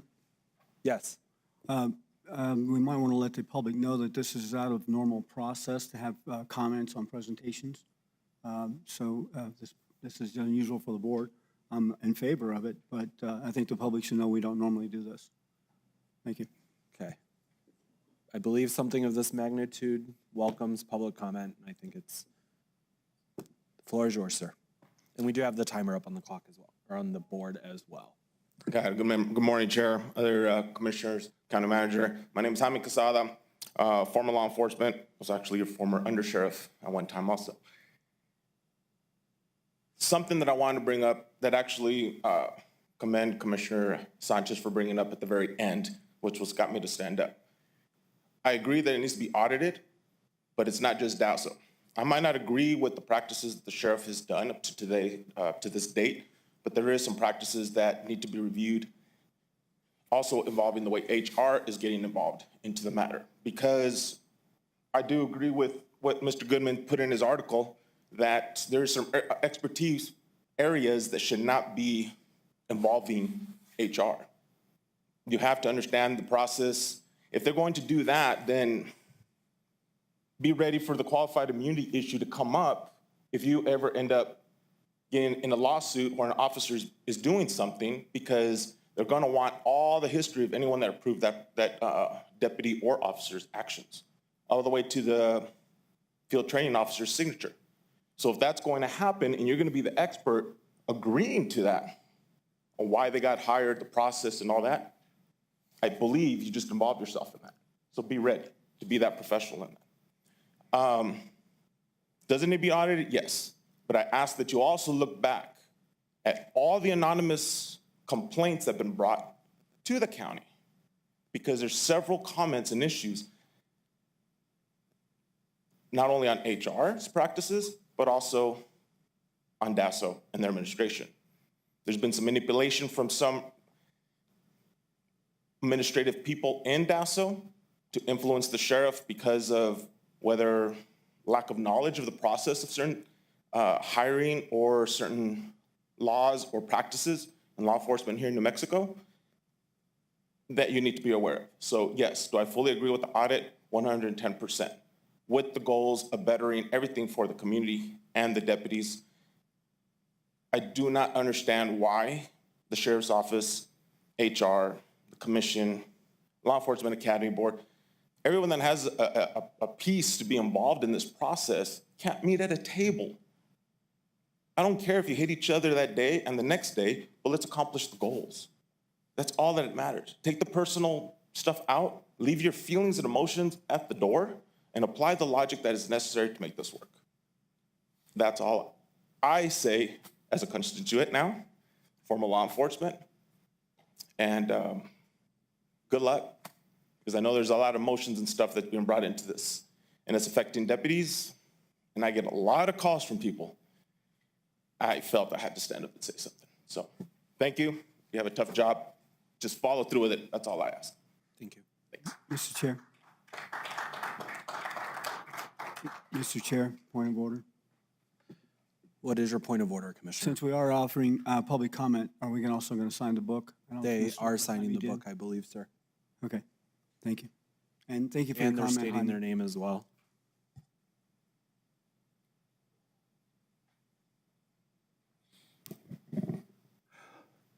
Peter Goodman again. Good morning, Commissioners. With respect, first of all, I want to thank the previous speaker, agree with what he said. He's obviously got great experience in the field, too. Want to apologize for the error in my column, attributing to the HR, the firing of those 5, where there was no appeal process. I don't know whether I misunderstood the sheriff, or at some point in a conversation she said they did this and she meant LEA and I thought she meant the county. I don't know what the story is on that. I do know I made a hell of a lot of phone calls to people at the county and got zilch in the way of information. And I think that's unfortunate. I'll still take responsibility for my error if it was one, but y'all ought to be more responsive. I also have a suggestion. I have no idea whether it's in line with trying to improve, as you're talking about. And I have no idea whether this is feasible, particularly under current circumstances where you are limited in your legal assistance. But it sometimes seems as if the sheriff ought to have a dedicated legal officer, maybe part-time, but there's been so much negativity. She's been sued a lot, whether that's her fault or the county's or some of each, I won't undertake to say. But I think she's a person of goodwill trying to do a good job. And I think if she had her own legal counsel that she could trust, even if you contracted with some private law firm that does this kind of public work to, devote it 10 hours a week or whatever, that would be of great assistance to her, I think, in terms of complying with IPRA, which having won IPRA cases against the city and county, that's something I believe in, or in terms of, when you sue somebody with like this writ of mandamus, she's got no lawyer. How does she know what she should do? If she has commissioned these officers, how does she know whether she's supposed to file an official paper, write the judge, call the judge's clerk, or what? So I think she needs legal assistance, and that's on us. Anyway, thank you very much. Any other public comment? Seeing none? Mr. Chairman? Yes, Commissioner Sanchez. Thank you. Before we move on, I did want just to add one other note, if I could, and I know that was discussed during the presentation regarding the appeal process.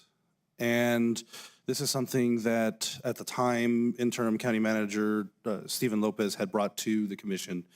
And really, the intent of it was based off of feedback we had received from department directors in allowing them the ability to have some additional say and in the process of hiring of our individuals and just questioning, I won't say questioning, but just having another review as, we, in particular, we look at DASO, we look at fire and emergency responses.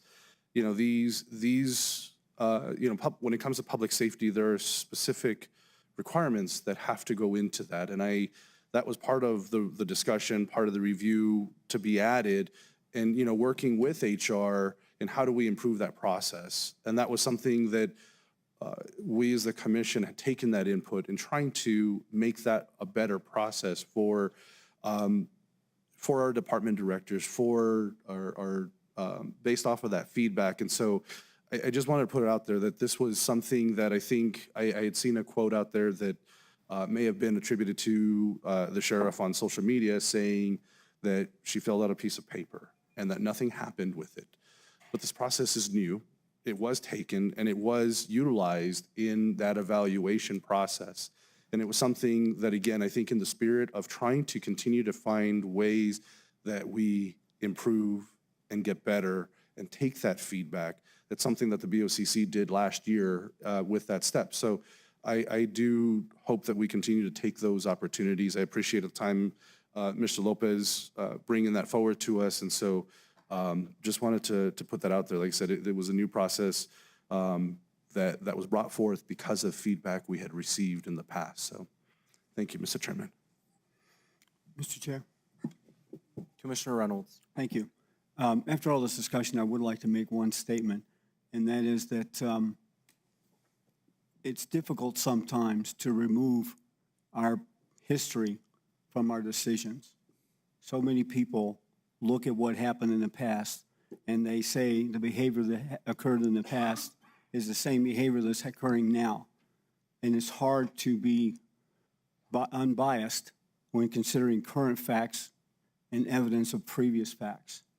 And I think it's important that we, as commissioners, take the time to remove our egos and our history from any of these kind of activities so that we do the right thing every time and not rely on previous experience to make judgments that evidence and stuff that may or may not exist. I'm not condoning any of the behavior of anybody in this situation. I think we can all do better, whether it's internal processes or external processes.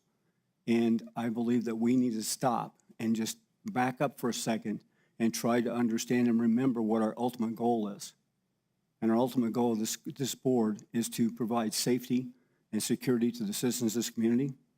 And secondly, to make sure that we run our meetings and our activity and the things that we do in such a way that we always keep in mind that we're representing the people and not our personal beliefs. Okay, thank you. Okay. You good, Commissioner? Okay, moving on. Thank you, everyone. Thank you, Ms. Niels.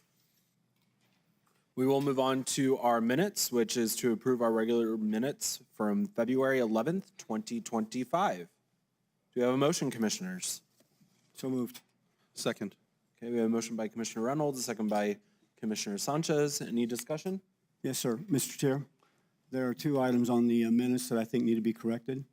On page 4, let me go back here. Okay. On page 4, there was a motion to approve amended passed with a vote of 5-0. I think that should state that the vote to approve the motion as amended would be the correct terminology there. Can you repeat that? Yes, the line that says the motion to approve amended passed with a vote of 5-0. I believe that should say that the vote to approve the motion as amended was approved by a vote of 5-0. I think that's the proper terminology. And Brandy, did you follow that on page 4? Yes. Okay, and also farther down on page 5, there's one section there where it says, let the record reflect only things discussed in closed session were the items mentioned in the motion. I believe that would be better stated that let the record reflect that only things discussed in closed session were the items discussed in the motion, approved in the motion to go into closed session. So instead of mentioned, I think it should be approved.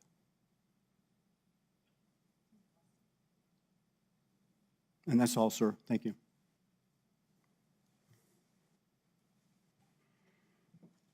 Oh, okay. So we have a motion to amend the minutes. Do Do we have a second to amend the minutes? I make a motion to amend the minutes to reflect the discussion I just made. Okay, do we have a second? I mean, it's pretty benign changes, so. I second it. Okay, thank you. So we have a motion and a second. Discussion? Brandy, will you roll call the commission on the amendment?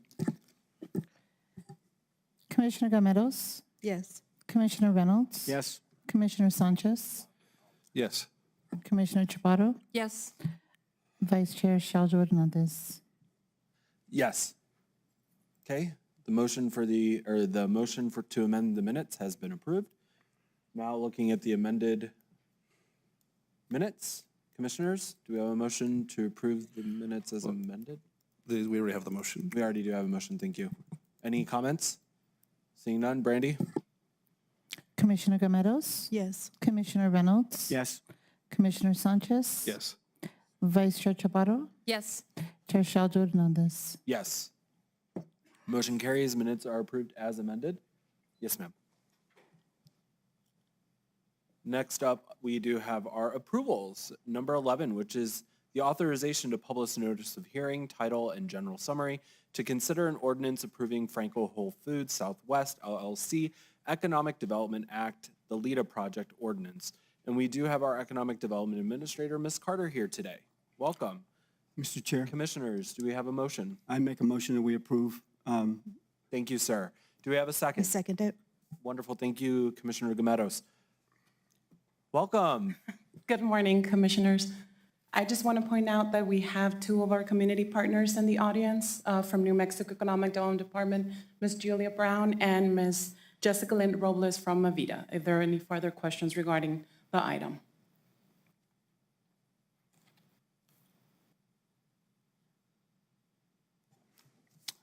I don't think anybody has any questions. And we don't have a chair or vice chair.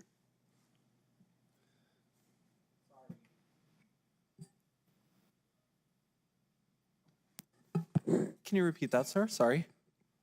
Oh, I think Commissioner Reynolds was just noting we were ready. I think based off of Ms. Carter's comments, they were just open to discussion from the commission. Oh, wonderful. Discussion. Seeing none. Thank you. Ms. Carter. Public comment. Brandy, roll call us, please. Commissioner Gameros? Yes. Commissioner Reynolds? Yes. Commissioner Sanchez? Yes. Vice Chair Chaparro? Chair Shaljo Hernandez? Yes, motion carries. Next up, we do have item number 12, which is a resolution to appoint an eligible voter to fill one vacancy on the Board of Registration. Do we have a motion, Commissioners? Mr. Chairman, I'd like to move that we appoint Keel Hoffman to fill the fill the vacancy on the Board of Registration. I second. Okay, we have a motion to appeal to put Mr. Hoffman on the Board of Registration, and we have a second. I see. And Mr. Chairman, I guess before we move forward, I just want to understand, do we have to renew the other board members? That is a great question, and I do Deputy Clerk, I see her coming up. Yeah, Chief Deputy Clerk Ms. Zamora is coming up, and she's going to tell us what is up. Welcome. Hi, I would have been up here faster, but Good my morning. mic was not plugged in. Good morning, Chair. Oh. Good morning, Commissioners. Commissioner Sanchez, we will be reappointing in July. Okay. So we're, at this point, we just have to Fill the Mr. vacancy. Hoffman. Okay, got it. Thank you. Any other questions for me? Janice is here, our elections expert. Oh, so it's just a part-time role, and we will reconfirm with Mr. Hoffman in July. Correct. Okay, wonderful. That makes perfect sense. It's great to see you. Thank you. Good to see you all.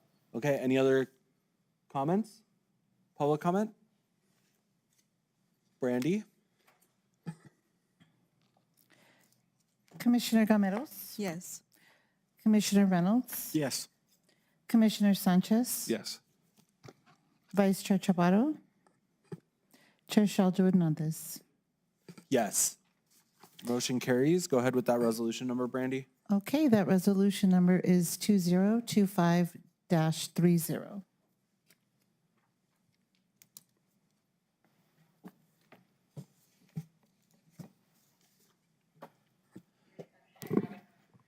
Wonderful. Next up, we do have item number 13,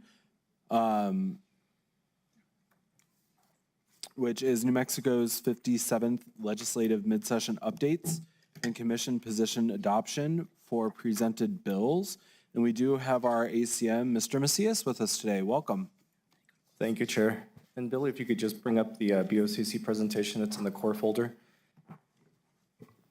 As I introduce this, Jonathan Macias, Assistant County Manager over now supporting with government relations, as is shared with our updated org chart a couple of weeks ago. I was thinking about this in terms of from the spirit of what Commissioner Sanchez has said earlier and mentioned in terms of how do we get better? How do we add that clarity in our community and for our legislators? And also to provide y'all with an update on where we are. So with that, in that spirit, what we will do is we will look at for consideration and support of taking action as a majority body on opposition, supporting, or even moving forward neutral. Before we get into that, I'll talk about a couple of the key updates. On February 20th, there was a bill introduction deadline that doesn't necessarily take into account what some of you all know as those dummy bills that are there as placeholders sometimes, and will also resurrect previous bills from prior legislative sessions, or that might function as substitutes. Coming up on March 11th, and forgive me, it looks like my font color there went white, but there is a proposed county day at the Roundhouse. That also coincides with the same day that we have a BOCC meeting scheduled. So the county manager and I are working on how we can make sure that we try to split our time both ways in order to have presence. And then also on March 22nd is when the session will end at around noon. And notwithstanding any kind of special sessions or callbacks, that will be it for sine die. And then April 11th is the last day that the governor has the opportunity to exercise her pocket veto. Also coming up this week is capital outlay selections and discussion kickoff with our legislators. This builds upon the action that the commission previously took in terms of ranking of our ICIP process, for which I'd be remiss if I didn't say thank you to Michelle Blackwell and also Cindy Beakley for all the hard work that they did in putting together that list. As you all may remember, when we go back in time, that list grew to be about 82 items long. And eventually the plan was for us to rank the top 25 so that we could help provide clarity to our legislative body in terms of what the capital outlay goals would be for the upcoming session that we find ourselves in now. I will be going up after this meeting to have those discussions. Please don't be surprised if you get a FaceTime call or a Zoom call so that I can bring you into the room through telepresence as you have the opportunity to discuss with some of the advocacy for those top 25 and they make their decisions.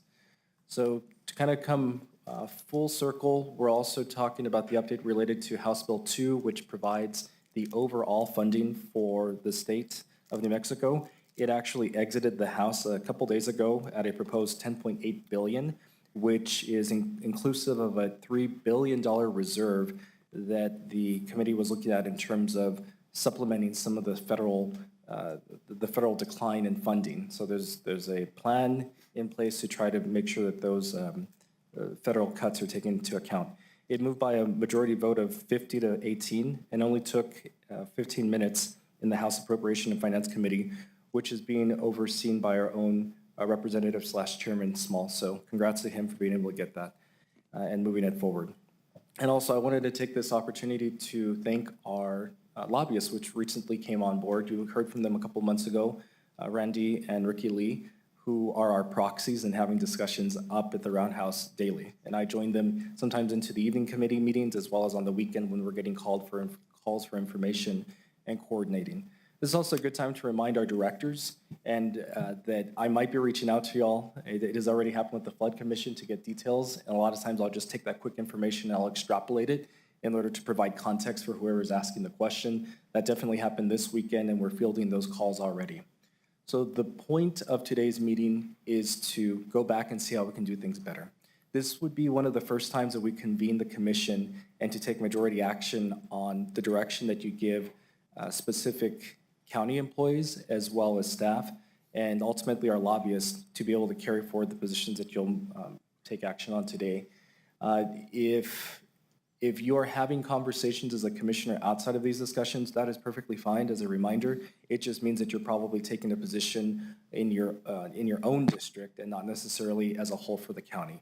If you need clarity, you're welcome to call me or the county manager, and we can patch things through to make sure that the latest information is getting out there. For the purposes of today's, I've created the agenda based on some of the confusion that has occurred with our legislators and some of the call-outs that they're sending to us in terms of what is our position and to help bring clarity. This process is very similar to the one that you voted on with the New Mexico County's legislative priorities and the one that the clerk, Askin Lopez, supports us with on the committee. And then as we think about future approaches, we know we started a little bit behind the 8 ball because of the timing of our onboarding. The onboarding of our new county manager meant that we were waiting for direction at no fault to his own, I should specify, but just making sure that we understood what the future here would look like. And as we think about the next session, which will be a 30-day session, we'll be sure that we try to get ahead of the legislative drafting of some of those bills so that we can be included and figure out our position that we take early on, probably in December or early January of 2026 before things, the session opens. So let me move on to the first slide. And remember, Chair and Commission, if you wanted to start thinking about it, I'll be keeping track about perhaps if you want to put forth opportunity for approval, and then we could say neutral on all, and then we have the discussion at some point. And I'm happy to be flexible with how we're looking at this in terms of what the decision point and the direction will be. This first one is going to be for Senate Bill 45. We have Ms. Jamie Michael here as our own subject matter expert if we need to call her up for any additional discussion. This one's pretty straightforward. Ms. Director Michaels has been working in conjunction with Senator Steinborn for the expansion of the utilization of the Indigent Care Fund to be able to be utilized in whole or in full. As of last check, it was reported with the due pass and moving on to the Senate Health and Public Affairs Committee. I know we're not necessarily in a specific discussion period right now, but I'm happy to kind of take your feedback on how you'd like to move forward, Chair, on positioning. Thank you. Commissioners, thoughts? I just in my capacity, I think we should support it. I think allowing us some additional flexibility in how we utilize our indigent fund would be, would definitely benefit those members of our community. So I'd say I should, in my mind, I hope we support it, and I can't speak for the rest of my fellow commissioners. I will give you 2 thumbs up as well. I think this is definitely something that the county needs to speak on behalf of. So I give thumbs up too. I know that this has been a concern of the county, especially when having conversations about indigent patients and cancer care and everything else. So 2 thumbs up on my end as well. Mr. Chair, Yes. I Vice Chair. agree with Commissioner Sanchez and yourself. Okay, Chair and Commission, we've got a majority. Any questions for our internal subject matter expert that's been helping with the co-drafting of this? Okay, thank you. That was easy. We will move on. Well, before we do move on, we have 2 other commissioners. Are you all comfortable with speaking on behalf of this as a county that we are in support of this bill? Chair, Mr. Chair, sorry. Yes, I am. I would like to move forward with this as well. We do need to support the people, indigent care, and I like that we're allowing for partial or full public or private health insurance coverage as well. So perfect. Yes, ma'am. Thank you. Commissioner Reynolds has a thumbs up. Thumbs up. Thank you so much. Thank you. And Chair and Commission, if at any point I did make sure that we included the latest amended or substituted budgets in your packet in case you want to refer to any of the lines. But otherwise, I'm giving you the very brief snippet. Director Michaels, thank you for being here. We'll make sure. So what this will allow us to do is that we can now direct, as we take the formal vote, that the lobbyists can represent this and also support if we get called for telepresence or in person as well. Next item up is HB 369, which seeks to modify some of the language in the spaceport bill. It also brings some narrowing of the utilization of the bonds and actually directs for the payment, the repayment of those bonds before taking on new debt. There's also a discussion point in there that talks about for every 1 million contribution by the county entity that it may pose a reconfiguration of that board. And you do have the benefit of having two representatives here today that serve on that board in case you'd like to turn to them for subject matter experts. Thank you, Mr. Macias. Commissioner Sanchez, Commissioner Reynolds, you are both here today. I know that Commissioner Reynolds, you just gave us this packet just a moment ago. Mr. Chair. Commissioner Reynolds? Yes, I would like to address this if you don't mind. Okay. Yeah, of course. Okay, first thing, there's a typo in the presentation. It's an H-Bill 396 instead of 369, and it is Regional Spaceport District Act revisions. I've got a summary paper that I provided to the board. Basically, let me read over that first, and if there are any questions, I can answer them. There are three challenges that this bill addresses. Number one is taxation without representation. Currently, the Doña County has 230,000 residents. Sierra County has 12,000 residents. And Doña County provides over 90% of the funding to pay off the spaceport bonds. Sierra County provides less than 10% of the money to pay off the bonds. So the state of New Mexico provides 0% GRT to the bonds, and yet all three have the same number of seats on the board. Doña County has 2 seats, Sierra County has 2 seats, and the state of New Mexico has 2 seats. What I propose, this means that the citizens providing most of the tax are not adequately represented in how the money is being spent.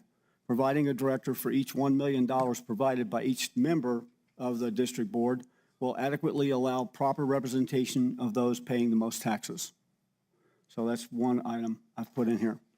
The second item that's a problem is in New Mexico State Statute 5-16-7, bond limits use of GRT revenue states that a district may enter into contracts with the authority, that's the Spaceport Authority, pursuant to which the authority may issue bonds under the Spaceport Development Act 58-31-1 to 58-31-17 NMSA 1978 for the purpose of financing, okay, this is key.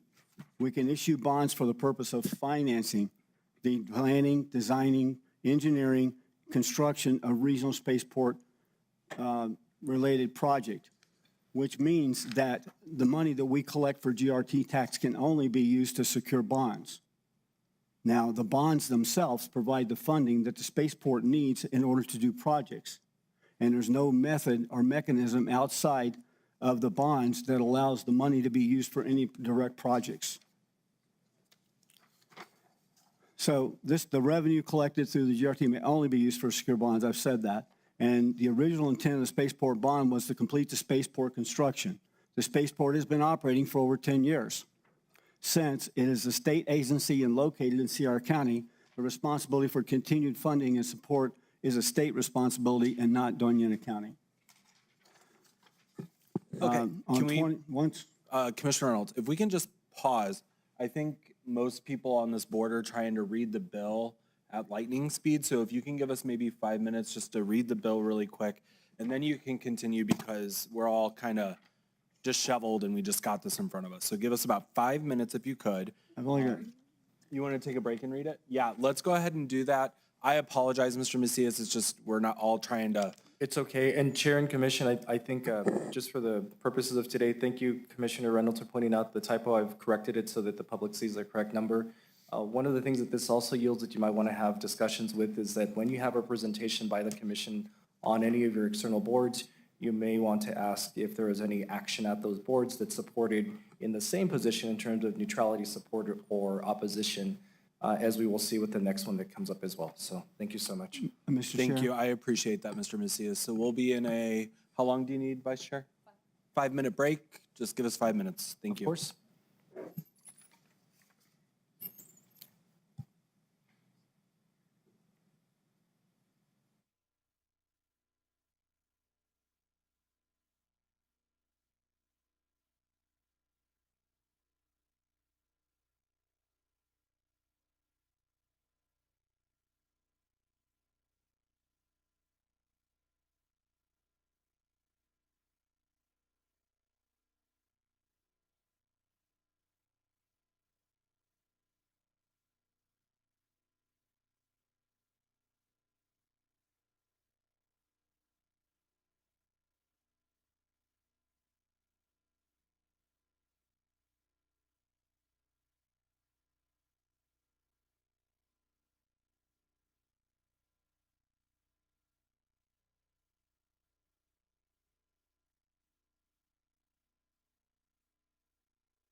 If you will find your seats. Thank you for that 5-minute little break. It's 11:06 and we're back in from a little break to read a packet we were handed today. Commissioner Reynolds, we interrupted you during your presentation, but go ahead and continue. So I think we're all caught up now. Thank you, Mr. Chair. I'd like to, the last paragraph that I was going to read in my letter stating why this is so important is that once the 2021 spaceport bond is paid off, the GRT tax should sunset automatically. Any new or any additional bonds should require a referendum vote of the public by every organization that is a member of the Regional Spaceport Tax District at the time new bonds are needed. I also have, there are 4 sponsors to this bill, Representative Joanne Ferrari, Representative Raimundo Lara, Representative Sarah Silva, and Representative Angelica Rubio. The reason this is important to this commission is because right now the bond that we have, which the 2 bonds were actually secured in 2009, 2010. At that time, it was a total of $76 million. We've currently collected over $130 million in order to cover the bonds thus far, including interest.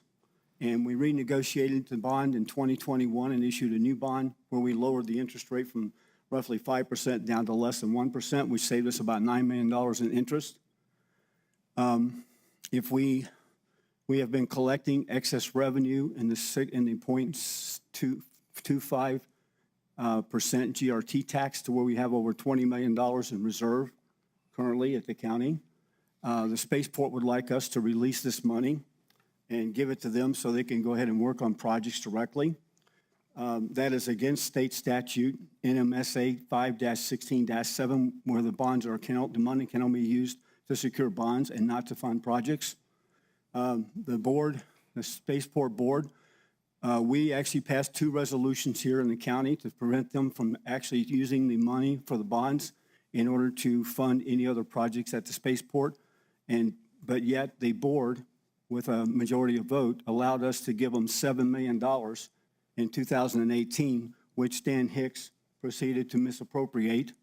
And the Attorney General had an investigation done and basically said that Dan Hicks did, in fact, misappropriate $7 million of money that he wasn't able to do. And that's the reason he's off the board now. And the risk that we have by not passing this is, and I hate to say this publicly, is the board, having a majority of votes, can request additional bonds be issued right now. And if that's the case, they can tie this board up into another 20-year contract of securing a set of bonds to support the spaceport, and there's not a thing we can do about it unless we have the majority of votes.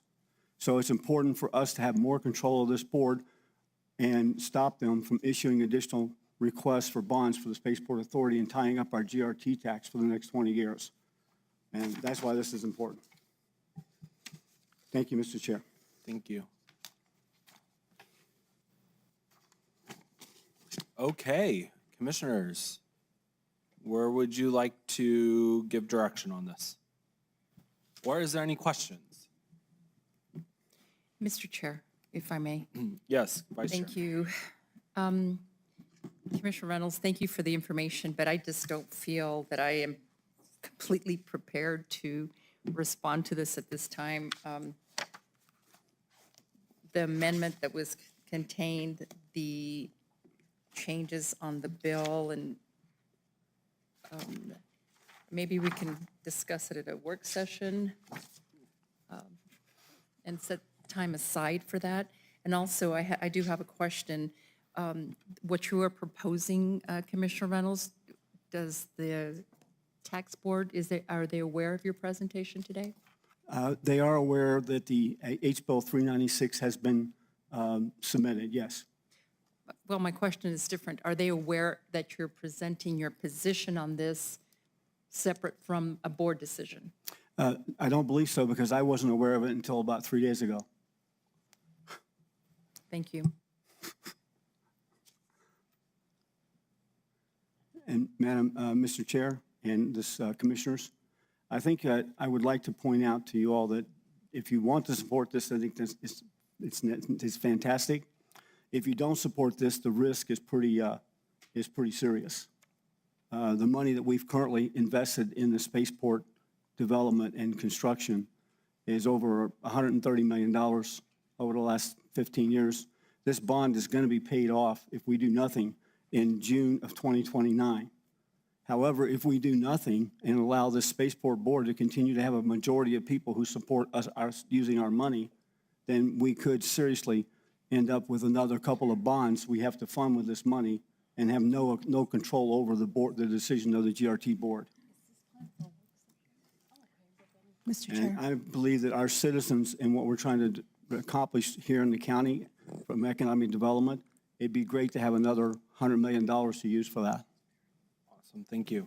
Commissioner Meadows, go ahead. Yes.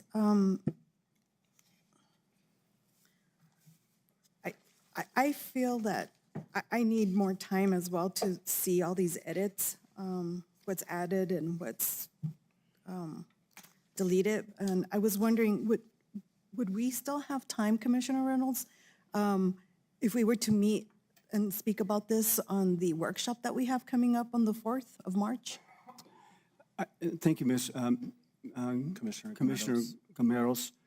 I believe that March the 4th would probably be the last time I think we should try to take action on this, or at least either support it or not.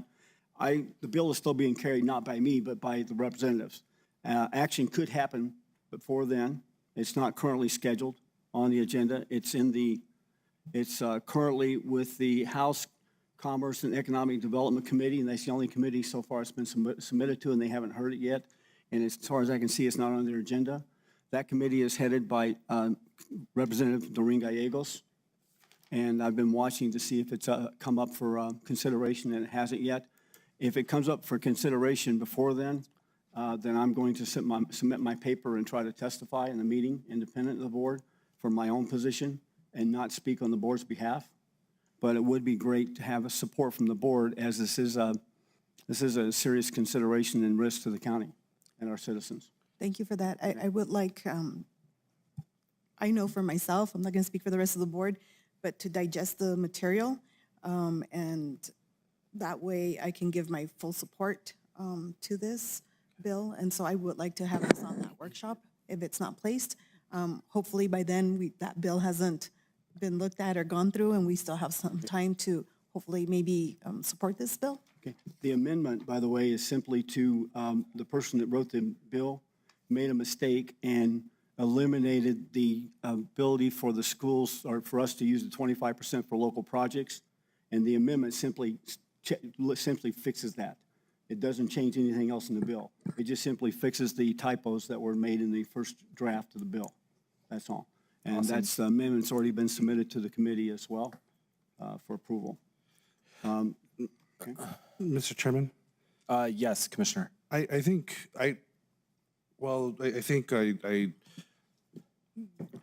there are parts of this that I definitely support and understand the concern from Commissioner Reynolds.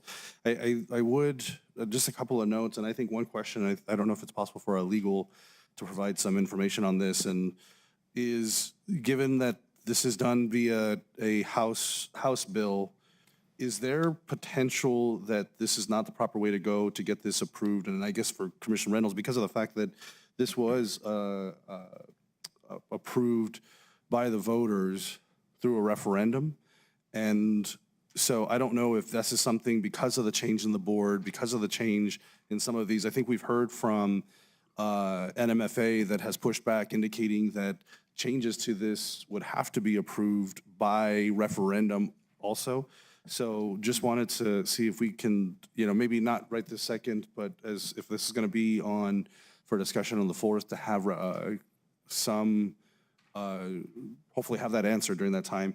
And the other item I just want to note, and just so everyone's aware, because of, and maybe their point will change because of the amendment, but as of right now, as it stands, the Las Cruces Public Schools Board of Education has chosen to oppose this publicly, this bill, because of the fact that I think there's concerns to the funding for their STEM programs. Okay, thank you. And then Commissioner Reynolds, did, you wrote the bill or you helped with the bill, is that correct? That's correct. Okay, cool. So Commissioner Gometos, thank you for bringing up needing until the 4th, which is a work session. So it is a work session. We cannot formally make a decision and or take a vote on anything in a work session. So unfortunately, and I don't think this warrants a special meeting by any means. So at this point in time, we would have to give direction to Mr. Macias as well as to our lobbyist and staff, whether we are going to take a active role in supporting this bill, a neutral role in neither for or against this bill, or if we're going to take a negative stance and not support this bill in its entirety at all. I think we do need to give direction today. We cannot give direction outside of an open meeting to the public. So at this time, if you have other questions about the bill itself, we can ask, as we have one of the people that helped author the bill, or we can go ahead and decide support, neutral, oppose. Mr. Chair, Yes. I'd like to address Commissioner Sanchez's comment for a second about the board, Las Cruces not supporting this bill. I had a discussion with one of the board members, and I think I got, after a discussion with them, I thought that they did change their position on supporting this, unless you heard in the last couple of days that that changed. Thank you, Commissioner Reynolds. I don't know if it's changed, but I know at their public meeting that they had during their update from legislation that they had highlighted that the bill to oppose. So I don't know if that's why I don't know when the discussion, if that's been brought up. I don't know if that all changes their bill or their view or stance, but at least in their last meeting, that was their last stance. But that was Tuesday of last week. Okay, well, thank you, Mr. Commissioner Sanchez.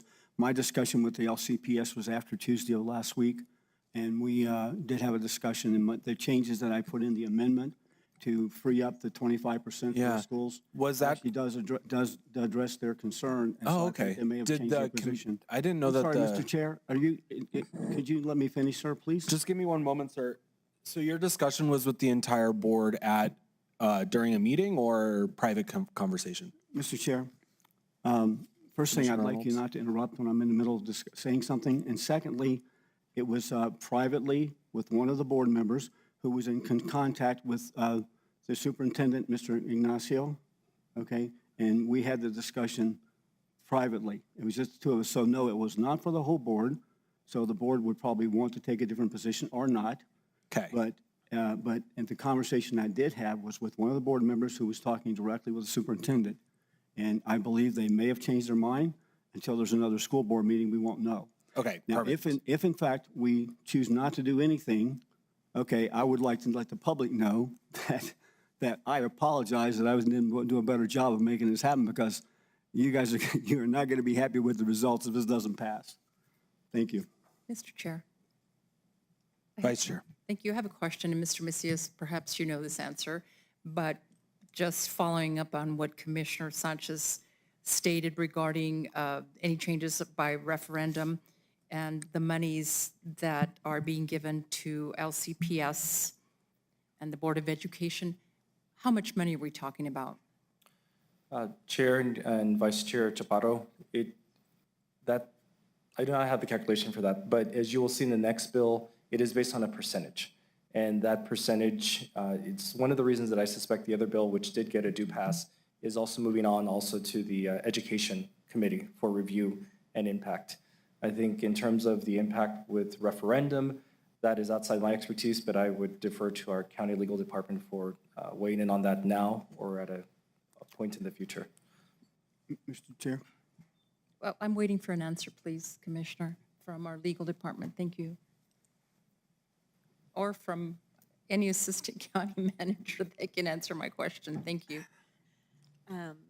As to the amount of money, I'm not sure. I have kind of looked at some of those numbers, but I have not had an opportunity to do a deep dive into that. As far as the amendments, I have concerns about that and about the process, given that it's already being reviewed at the legislative session by some of the boards there.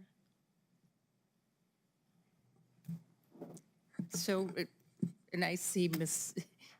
Weir raising her hand, and she might have the response to that. Well, Chair and Commission, I can share, and I know you're probably looking at the same thing, ACM Weir. There is the fiscal impact report that stipulates the amount of reoccurring revenue specific to our county. If I'm not mistaken, this is showing about a $15 million impact. And I see Commissioner Reynolds shaking his head in concurrence. Mr. Chair, to clarify what is said, the 15 million is the total amount that's collected by the GRT tax. The amount that the schools receive is 25%, which was roughly about $4 million to almost $4.5 million a year, to answer your question. Thank you, Commissioner. And if I may, Mr. Chair, just to finish up, if we're asking for support or non-support or whatever our position is, at this point, until I read more and we have additional information presented at the workshop, I'm at a neutral position at this point. Thank you. Okay, thank you, Vice Chair. We do have a neutral. Mr. Chair, Yes, Commissioner Gometos. I have a question. Yes, of course. So, Jonathan, you've been working on this or doing some legwork on this. I was wondering, what's your recommendation on this bill? Chair and Commissioner Gometos, thank you. It's kind of an interesting departure of what we normally do, but I will say this. Recently, the county manager asked us to retake up our oath as assistant county managers under the ICMA standard. It'd be imprudent for me to take a political position. I'm here more to be a vessel to bring you forth the information and to help you have that discourse. I would say just subjectively, anytime you don't have agreements through a majority, or a majority, that you consider taking a neutral position or no position at all until you get additional information. Okay, so then my other question is this beneficial to the county in your mind, and how is that beneficial? And if we don't go through with it, how would it affect the county negatively? Chair and Commissioner Gometos, in my opinion, there is an opportunity to always look at how these dedicated GRT bills are playing out. I will say historically, the Spaceport Board, as well as their legal representation, have had reservations about how we go about making potential modifications, and I suspect they would want to be part of the conversation in the future, as well as provide subject matter expertise and opinion. In terms of direct impact to the county, it's too soon to tell, but there is a financial impact report that I could share with the commission as well for additional digestion. All right, thank you, sir. Mr. Chair. Really quick, Commissioner Gometos, does that answer your question to some degree? I know it's a very broad answer, but did you have a follow-up and or anything else? As of right now, no. Yeah. Thank you. And, so with that being said, we have a neutral. Do you have where you're landing by any chance? At the moment, just receiving this information right now, I'm at a neutral. Okay, thank you, ma'am. Thank you, Commissioner. Mr. So Chair. with that being said as well, I think just kind of going down the line, I'm not going to say that we oppose this by any way, shape, or form. I do see the benefit. I do see the concerns. I've went online. I've read the fiscal impact. I've read the performance implications. I've read the significant issues, which there are several. I'm kind of in the neutral zone as well. I believe that, and no offense to anyone or any individual that worked on this bill or the sponsors of this bill, but this is a it's a heavy bill that was voted on by not only Doña County, but also Sierra County when it was initiated. And I think it's a very large discussion, and I believe that us making a decision that affects not only ourselves, but every single constituent in Doña County. And Commissioner Reynolds, thank you for pointing out the impact to our constituents and the pros and the cons. But, I do agree. It would have been nice to have a work session on this. And a conversation and actually digging into the bill and understanding exactly what we're doing and what roles we as commissioners have, if this bill is actually a bill that can fix some of the issues that we've been hearing and seeing. I mean, like I said, I don't want to oppose this bill, but I'm neutral as well right now. I don't fully understand if this bill is going to have an impact on the current makeup of the Spaceport Board, and if it's going to have an impact on the county as a government system and also our constituents. So I'm neutral at this point in time too. Mr. Chair? Commissioner Reynolds. Yes, I'd like to address one more point that Commissioner Sanchez brought up, which I think is salient. He said that since this was originally, the Spaceport District Act was originally voted on by a referendum for all the people involved in the county of Sierra and county of Doña County. If that becomes an issue, I think this onus is on the board, the legislator to decide and determine whether or not this bill requires it go back for another referendum. And if you notice, that's actually one of the things that I'm requesting in this bill is that before any additional bonds are issued, that they do be presented back to the communities to have them vote on whether or not they want to support another bond. Right now, there is no authority that oversees this board, this committee, the GRT tax committee, the state tax board. If the majority of the board chooses to issue another bond and tie up our money for another 20 years, we have absolutely zero impact on that or influence on that.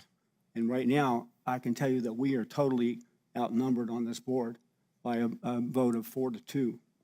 So and this has been to our detriment with the $7 million they've already misappropriated. And I can show, and I have a presentation with your permission, sir.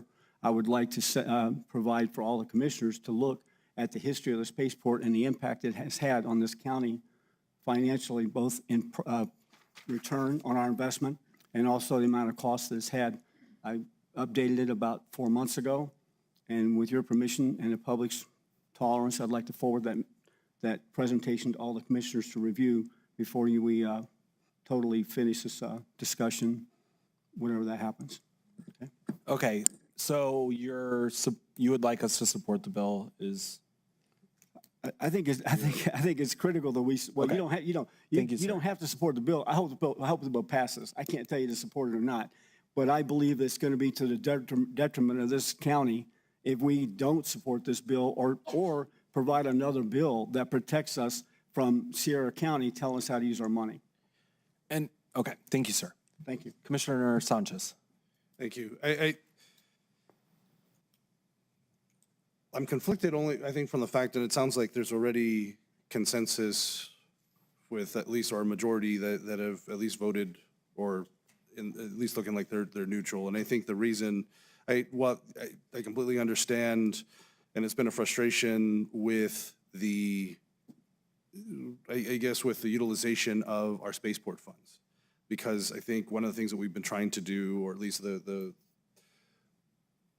what the goal of Commissioner Reynolds had been, and I think he's been saying, is that we want to be able to control our taxes and to be able to not necessarily continue that tax past the sunset or the date of the payment of the bonds. So, and I completely understand, because I think we see the needs for all of the projects across Doña County, and where those taxes could be potentially better used for more growth.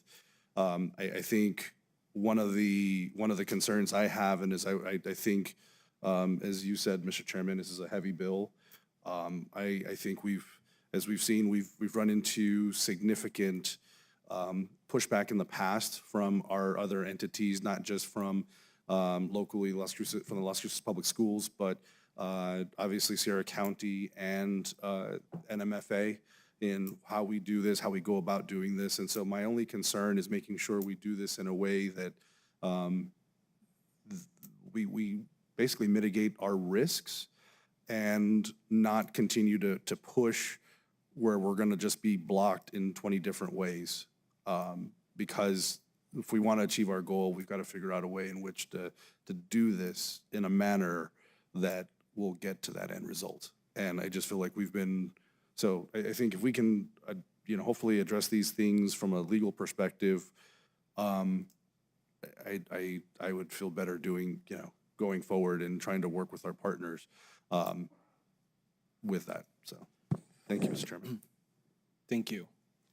And then just a quick question, and I think this can be kind of just how we end the discussion is are we not able to sunset the bond and put it on the ballot here in Doña County and resolve a large portion of this conversation about them renewing the bond from a spaceport taxation board? Is that not a function that we as a board can put on the ballot and fix this whole situation? I'm sorry. Mr. Chair?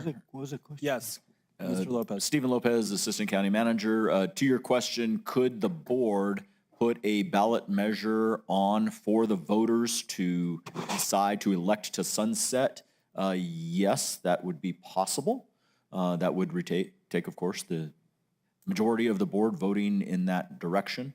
If that is something the board would like us to proceed with, we just need that direction to explore it and bring back to you your options and timing so that legal has adequate time to do the research. All right. I appreciate that response. May I address that as well? Sure, Commissioner Okay. Reynolds. According to the state statute that funds the bonds, we can't sunset the GRT tax until the bond is paid off. So in order to get that, if you want to do that, and for us to pass that, we can't do it. It has to be passed at the legislative level to allow that to sunset. If we try to do it, what could happen is they could issue, like I said, issue another bond for $5,000 or whatever and have it funded for the next 20 years. And our GRT tax, we could not sunset that until that bond is paid off. We are at the mercy of the board in state legislatures right now. So we can, and like Commissioner Sanchez said, New Mexico Finance Authority won't let us lower our percentage that we're collecting for the tax, even though it's almost 5 times what's required to pay off the bonds. And they won't do it because we have to get the Spaceport Authority approval to do that. And Spaceport Authority wants the money so much they won't give us approval to decrease our GRT tax. So we're over a barrel here. And we can, Mr. Lopez, please explore this. And I'm happy to sit down and show you all the documents that support my position on that. But there's no way for us to sunset the GRT tax so the bonds are paid off. And I'll show you the legislation for that. Could we not put that in place before the bonds are paid off so that way the public as well as the Spaceport Taxation Board knows our position on this tax? Is that not a kind of guide of where Doña County and our residents are? Mr. Chair, Stephen Lopez, Assistant County Manager. Maybe, yes, Okay. possibly. Again, I think this is something that the board's direction to administration, in particular for legal, to evaluate the options is certainly something that we can then come back and give you better, more accurate information. It certainly sounds logical, and I use that carefully when we're talking about statutes. It sounds logical that the board would be able to sunset something at the time that a bond is paid off so that it doesn't continue to grow until such time as you could take action. But I am far from an expert in this area, so I would recommend we turn to the experts if, as our county manager says, if there are 3 nods on the dais to evaluate this deeper. Mr. Chairman? Yes, of course, Commissioner Sanchez. Might I suggest, I think, if we might be able to have this for one of our upcoming work sessions, I think having some discussion with NMFA to maybe understand what the options are, what we wouldn't maybe get opposition from them for. That way we can kind of figure out what might be the next steps, might be a good at least plan, or at least so we can figure out our plan. I don't want to continue to belabor the point, and I understand the urgency that Commissioner Reynolds feels. I just feel like already at this point we have 3, regarding this discussion, I think we have 3 members of the board that have said they're of a neutral stance at the moment. And so given the rest of the agenda, I don't know if it might be best for us to continue on with the rest of the discussion. Mr. Chairman? I would like to know the position of Mr. Commissioner Sanchez. I would say, like I said, I'm conflicted. I understand the neutral stance because there's some questions involved with this. I think there are parts of this I absolutely agree with because of the concern with, as Commissioner Reynolds noted, I don't want us to fall into losing our tax dollars past the payment of the bonds, which we know is coming, I believe, in 2028. So it's June of 2029 if we pay on the current schedule. Okay. So, you know, that's I share that concern with Commissioner Reynolds. I think we absolutely need to figure out how we can maintain that schedule, get it paid off, and then determine and allow the public, if that's the case, what to do with the rest of that GRT. Because I don't want to continue to fund this indefinitely. This is an opportunity. We've done the taxpayers of Doña County have done their duty to fund this, and so we need to find new opportunities with what we want to do with those funds, or eliminate the tax completely. I will add, I know from the general consensus from the school board is if there's a way to continue funding STEM with future taxes, they would love that opportunity because they are limited in whatever the legislature gives them every year. So having any additional funds to augment their budget for STEM-related programs is something they would love to have a discussion with us about in the future. So I guess to answer your question, I would say I'm probably neutral with you all, but in general, I see and I support what the goal of Commissioner Reynolds is. So, Mr. Chairman, and the reason I'm neutral, I agree with Commissioner Reynolds and Commissioner Sanchez on this issue.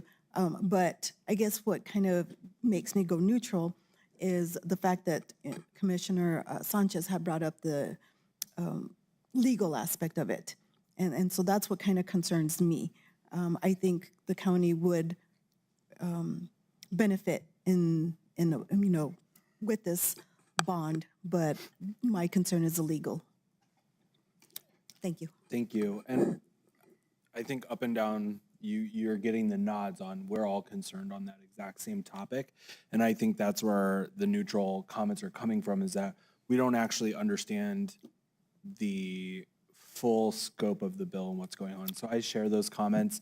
I think, I don't speak for Vice Chair, but I saw her head nodding as well. So in the sake of moving this discussion forward, I just want to say thank you. It's great to feel your excitement for this, Commissioner Reynolds. I appreciate you sharing your wealth of knowledge on this subject. But Mr. Macias, you do have the 4 neutrals. So I think that gives you a little direction for how to proceed with this bill. Mr. Chair, I'd like to offer an alternate approach to this, not for this bill. Let's forget the bill for a second. But I'd like to offer an alternate solution for the board to consider, and that is that New Mexico State Statute 5-16-7, as pointed out in my letter here, okay, bonds limits use of GRT revenue, states that a district may enter into contracts with the authority pursuant to which the authority may issue bonds under the Spaceport Development Act for the purpose of financing. So the money that we have in reserve right now, okay, in my opinion, can only be used to pay off the bonds. It does not authorize the GRT board to take that money and directly fund projects at the spaceport. However, the board, the GRT tax board, has voted to approve taking the reserve funds and using those for direct projects at the spaceport. I would like our legal counsel to consider this and look at this and confirm what I think I understand, which is that they can't use that money for that, and then we need to take a position as this board to legally stop them from using this money and giving it to them without, and using it for the wrong purposes. So that's the question I would like our legal counsel to do, is to investigate this, because that's another way to stop them from using Thank you so much, Mr. Reynolds, or Commissioner Reynolds. But we are going to move on, though. We already gave the neutral comment. Let's put it to rest. We also gave direction that this should be a work session topic, At that point in time, we can continue this comment and continue this great dialogue. Mr. Andrews knows that this is going to be a work session topic. So we are going to move on. Mr. Macias, if you can please. Thank you, Chair and Commissioner Reynolds. We'll move on, and we will take the noted note of neutrality for this one. For the next one, SB 174, it is another spaceport bill that has been introduced. This one seeks to amend the requirement and involve the state treasurer for consideration and investment. As y'all may know, the State Investment Council is actually tasked with 4 oversight of permanent funds, including the land grant funds, severance tax permanent fund, tobacco settlement permanent funds, and water trust fund. It just adds an additional overlay that allows the state treasurer's office to be in part of that for investment. Mr. Chair? Thank you, Mr. Macias. Yes, Commissioner Reynolds. The reason the spaceport is actually sponsoring this bill is because the State Investment Council, which is the currently approved organization that we can invest the funds in that are in reserve, requires that a Class A county is the only one that can actually take advantage of that. Since Sierra County is not a Class A county, they cannot actually send the money that's in reserve to the State Investment Council. What they're trying to do here is to open up another avenue in order to take the reserve that we have and put it into another investment that they can get access to use it without our permission. By allowing the state treasurer to have it and to invest in local funds, now that gives Sierra County the ability to take our $20 million and put it into a local account that they can have access to. So I recommend that we do not support this. Yeah, Mr. Chairman? Commissioner Sanchez, yes? So just for full context for the BOCC, the funds that are within the reserve, there was a vote by the Spaceport Board to whether to invest those funds or just keep them in the reserve account.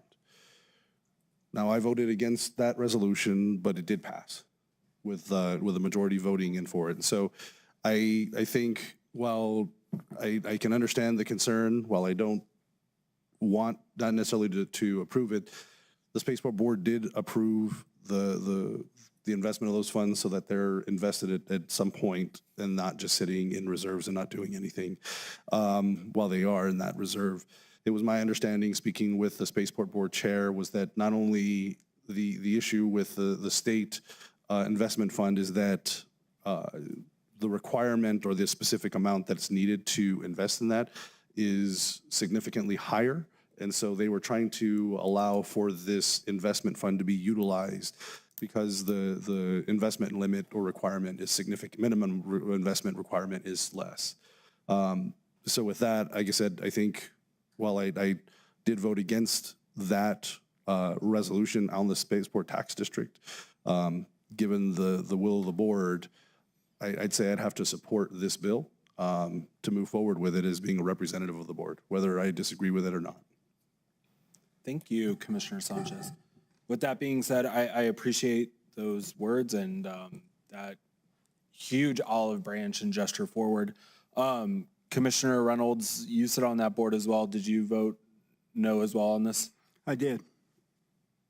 Okay, so both of our members and representatives of the Spaceport Board voted no on this. Commissioner Sanchez is saying that we should support it in good faith with the Spaceport's board. Commissioner Reynolds is saying do not support this bill. There's 3 other commissioners. Vice Chair, go ahead. Thank you, Mr. Chair. And if we can include this at a work session as well and get guidance from legal, I'd appreciate it. So I have a neutral stand on this as well. Understood. Okay.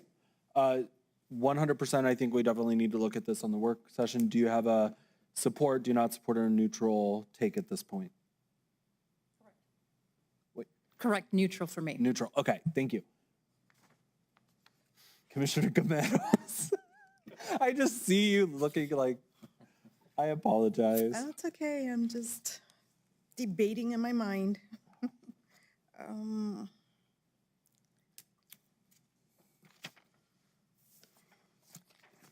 I guess I just need more information, more understanding. I just feel like to me, this is foreign. So I just feel like I need to have a better understanding, and I would like for legal to help me out with that. And so I agree with having this in the work session, and so my stance is neutral as well. Okay, so we have 2 neutral, 1 for, 1 against. Wait, 2 neutral, 1 for, 1 against. Yes, thank you. I was doing math in my head with counting it.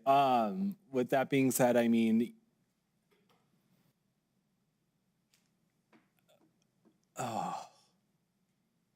Chair, it comes down to position of chair. Although a mighty burden. No, this isn't even decided. We'll just go neutral on this as well. There's 2 votes for and 1 vote on either side. We'll just go neutral on this as well, but we are giving direction. I think that's great.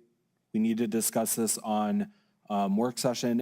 And I do agree. I think our Board of County Commissioners needs a better understanding of what is going on the Spaceport Board. We don't get report backs. Do we even know where, do they have meeting minutes published online somewhere? Chair and Commissioners, I double checked in anticipation of this meeting. They do have board minutes, meeting minutes page, but the last action that was posted is from August of 23 of 2024, unless there's another subpage elsewhere or something else has been submitted by any of your commissioners that sit on that board. Commissioner Sanchez and Commissioner Reynolds, do you all get meeting minutes sent to you? I'll have to. On a regular basis. Pardon? Not generally. They don't do meeting minutes or anything like that for approvals? They do meeting minutes. We just don't get them sent to us. Are they in a board packet or a agenda? They generally are, yes. Can you send those to us for the past 3 meetings? And that way, our county manager and legal can take a look at those and also forward those to the rest of the board so we can better inform ourselves on the actions of Spaceport America. Can we do that really? Or hopefully by the end of the week and we can get those out. I think that would be a great starting point. Sir. Thank you. I appreciate, or even if we can reach out to Spaceport America and just ask that those meeting minutes get published online in a more appropriate and responsible manner, I think that would be even a better option. But nonetheless, you do have direction on that one as well. Chair and Commissioner, thank you so much. We'll move on to the next. This one, I suspect will be a little bit easier to digest. This is HB 19 that seeks to create a pot of funds for Tradeport Development Act across the state of New Mexico. As you know, although there are multiple trade ports across the great state of New Mexico, there is only one that is along the U.S.-Mexican border, that being our own, which has had a $20 million investment recently by the state for the expansion and fortification of our runway. This seeks to build upon that and actually create additional funds that can be accessed for not only site readiness, but also to be able to create what's known as a public-private partnership, which is one of the competitive advantages that is utilized in other places in the region, including in nearby Texas, for attraction of opportunities for various businesses. In the audience today, we do have Jessica Lynn from Avita, our very own Denise Carter that can speak to this, as well as Julia Brown from the region's New Mexico Economic Development Department. It has moved forward with a due pass amendment. It is actually scheduled for discussion tomorrow as they seek to consider additional amendments or moving forward. It is also considered for a carve-out in HB2 with a $90 million carve-out to be able to support the likes of ours, as well as Albuquerque's growing spaceport and Gallup's. And we were part of the initial bill drafting so that we would not be left behind in terms of our view and our consideration for what we need as well for economic development. Wonderful, thank you. Commissioners? I agree. Oh, is that a support? Yeah? We like that. I support. I would support it. I think one of my only concern with this legislation is trying to make sure that they'll be straight up. There's no way to say this other than I want to make sure that we can find a way to ensure we get our fair share of this. I fear, and we see this consistently, is funding going to Bernalillo County and Santa Fe County, and we see it already. We've already seen their legislators lobbying for this because they want funding for their trade ports. And I'm not, nothing against it, but I think exactly like you noted, our trade port here is the only one along the international border, and I want to make sure, I don't know if there's any way in which to try to find a way to ensure that money is allocated outside of the Albuquerque Metroplex area. So, but with that, I still support this. Okay. Mr. Chairman, Yes, Commissioner Gometos. I wholeheartedly agree with Commissioner Sanchez on that we make sure that we get a really good portion for our port of entry, because we're just always being ignored down south. And so it would be really nice to see that opportunity.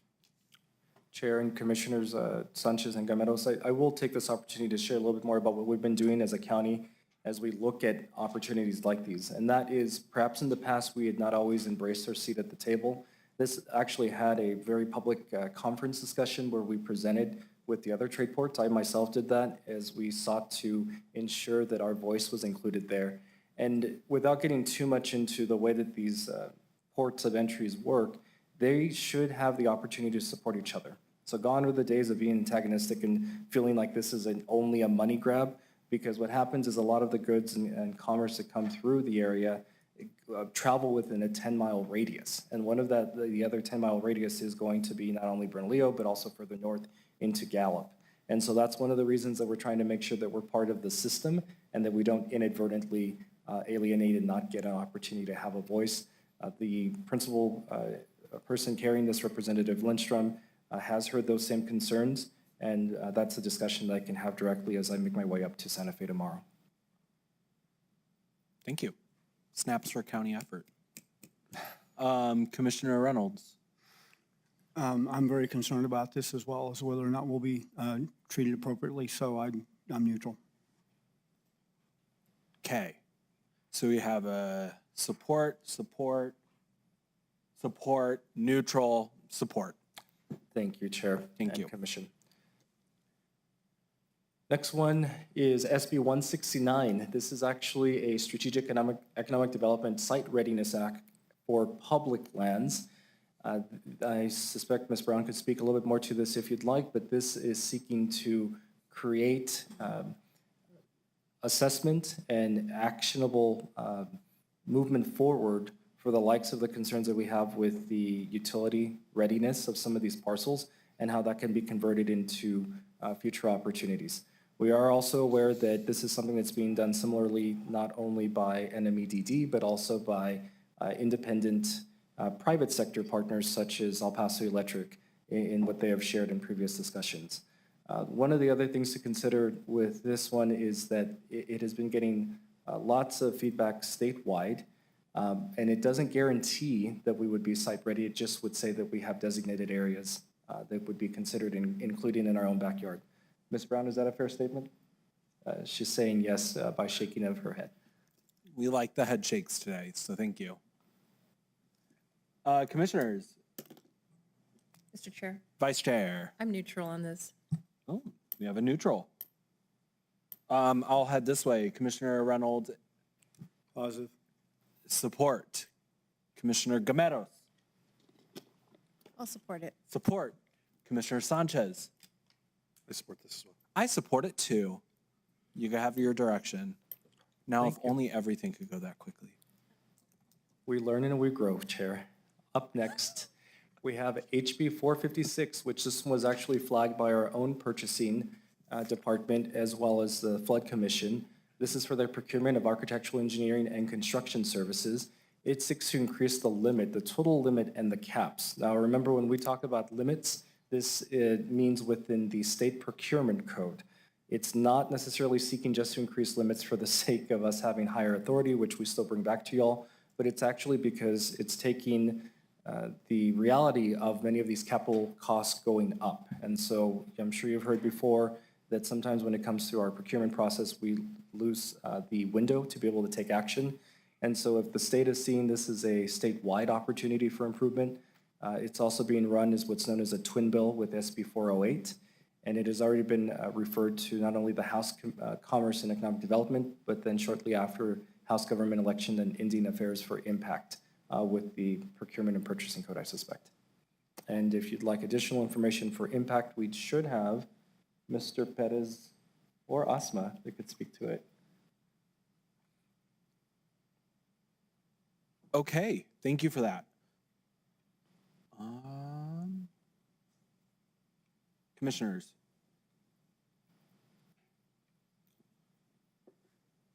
Is there not a committee report on this yet? It went to House Commerce and Economic Development Committee, but they don't have a committee report yet. Okay. Commissioners, any thoughts on this? Mr. Macias, is the county feeling that we should support this bill?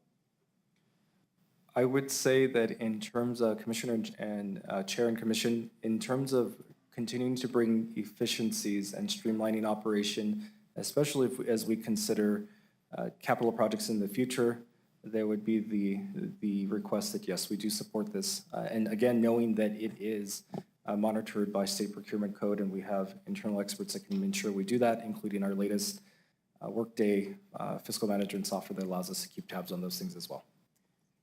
Okay, perfect. I double down and support Mr. Macias as well. I know he's been on an island a little bit today, so I got your back, Jonathan. Thank you.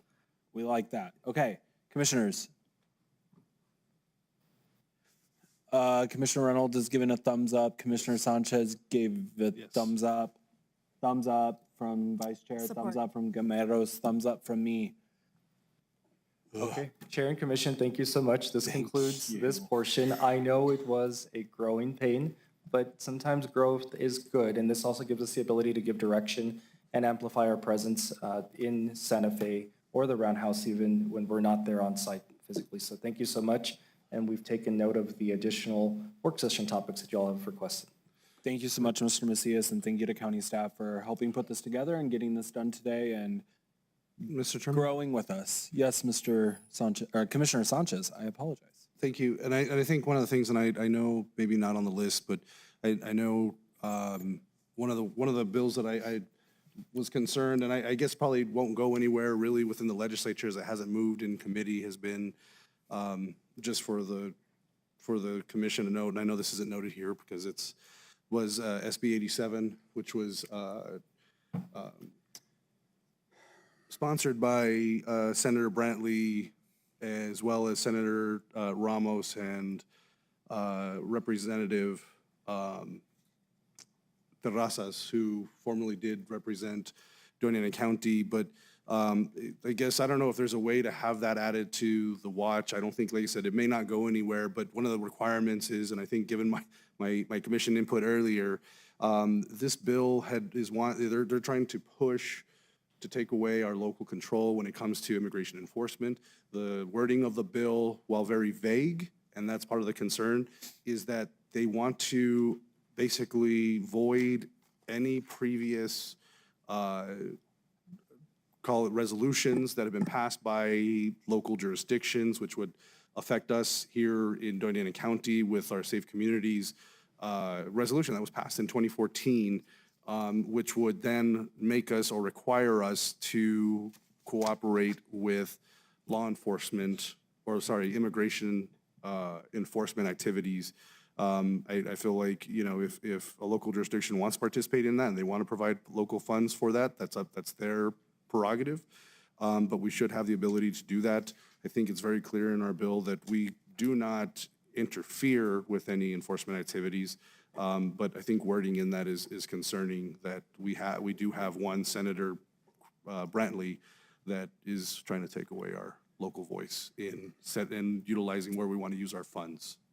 Chair and Commissioner Sanchez, I will note that and also add it to our tracker. I think this is also a good time to highlight that we are seeking to unify these kinds of concerns, exactly like you've expressed, so that we can put them into one place where we're tracking and we can make sure you're getting the updates incrementally. Because remember, even if you're doing your own personal advocacy as a chair or a person of this community, we're happy to be able to support you with those efforts with the latest information so that you can take action on that and share it appropriately. So thank you. Mr. Chairman? Yes. I just would like to say something about all these bills that we just went through. Yes. And first of all, I want to give my apologies to Commissioner Reynolds on that bill, HB 976 and 174. So I'm going to take accountability that I did not see that in the packet. I mean, it's in our packet, but I didn't read it. So I'm sorry about that, and I should have. Somehow, I guess I just skipped that portion. And if I had, then I probably would have had questions that could have been answered, and I could have reached out before. So I'm taking accountability for that. I'm sorry. Chair and Commissioner Gameros, thank you. And just know that the County Manager's Office is always available to be able to respond to any questions. I know we've worked closely recently on some outages related to sewer, and our dedicated team has been able to respond to them. So we're almost available to you all but 24/7, and we're happy to support. So thank you. Thank you, Mr. Macias. Okay, moving on. We do have item number 14, which is our mid-year budget revision and budget resolution for FY 2025. We do have our budget and research officer, Mr. Luttrell, here, but commissioners, do we have a motion? Mr. Chair, Commissioner Reynolds. point of order, please. On item number 13, I believe that was actually something we're supposed to vote on because it is a resolution, and we didn't even make a motion. And because we had such divergent support for it, I don't know how to do it, and I would like to ask our legal counsel to help us to make this motion successful. I didn't see an attached resolution to the agenda item. Chair and Commissioner Reynolds, in discussing this with our Deputy County Attorney, Mr. Fred Kennan, he said that it was sufficient for you to have the discussion. If you'd like to reduce the support or the positions, we could go back and restate what the actual direction was, and then you could move to approve that as presented and discussed. And I have a count here if you'd like. Yeah, it's not a resolution though, correct? Because there's nothing attached to the packet or public. Chair, that is correct. This is not requiring any kind of resolution action. That's why it was not included. It's enough for us to just have the discourse in the public forum. Okay, so if you just want to go over those really quick with us, so that way we can give you a nod of yes, that's the direction that the board. Of course. Go ahead. I see a point of order probably coming. Mr. Chair, I don't believe we can actually legally support these bills without making a motion. So the board cannot collectively agree on these unless we make a motion to support the ones we want to, and the ones we don't want to, we can just say we're not going to support those right now. So this is not public support unless we vote on them, is my point. Am I correct or am I wrong? Chair and Commissioner Reynolds, we could take, I see Ms. Neal coming in. Really quickly, is this not, and I apologize, is this not direction being given by the board to instruct an employee to move on something? Is that not what this is, or? That's my understanding, but I'll glance to my left here. That's my understanding also, and given that it's instruction being given and primarily for the work session, I don't see that there's a need for voting for an official vote or a resolution. Okay, thank you. So not, Mr. Chair, on the three or four items we do want to social support for, don't we need to vote on those? Chair and Commissioner, if I could make a suggestion, if you'd like it for to have it into the record. Based on today's discussion, I understand that the Commission is moving forward for support of SB 45, neutral stance on HB 369, neutral stance on SB 174, support for HB 19, support for HB 169, and support for HB 456. If you'd like to formally, as discussed, move forward with the motion for consideration. Mr. Chair. yes, Vice Chair. I'd like to make a motion to approve whatever Mr. Macias said because he has the count regarding these bills that we either support or remain neutral on. I will second that. Okay, we have a motion and a second. Discussion? Public comment? Brandy, did you get all that? I will listen to that and make sure I get it all. We'll play it over and over again for a week. No worries. Thank you. Ready Yeah, for go a ahead. vote? Yes, ma'am. Commissioner Gomeros? Yes. Commissioner Reynolds? Yes. Commissioner Sanchez? Yes. Vice Chair Chaparro? Yes. Chair Shalja Hernandez? Yes. Motion carries. Mr. Macias, you have your direction, sir. Thank you. Thank you, Chair and Commissioners.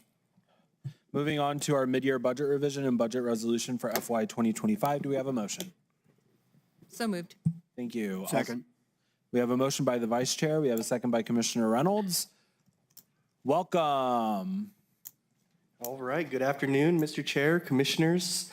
It's 12:07. I wasn't sure if we were going to make it to the afternoon, but I will go ahead and get started with our mid-year budget adjustment presentation. So we'll be seeking approval of these adjustments.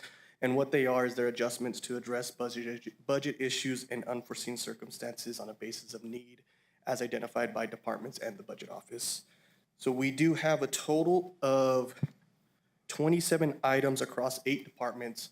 I'll go through it relatively quickly. We do have department representation here to answer any questions you may have. The first item is detention revenue, federal care of prisoners. We're looking for a $4 million adjustment. It's coming in over budget. We budgeted around $14 million and we're anticipating around $18.3 to $18.4 million. Anthony Water and Sanitation, GRT, what this is just a pass-through GRT.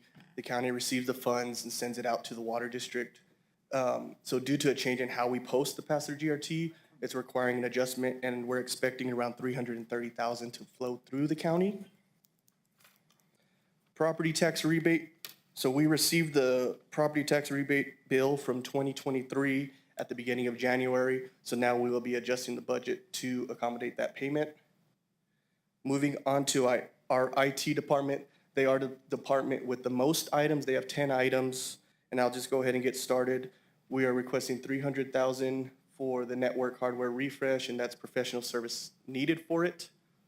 $260,000 to catch up on county computer replacements. As you saw earlier, Andres had a presentation, and we're trying to play catch up with that.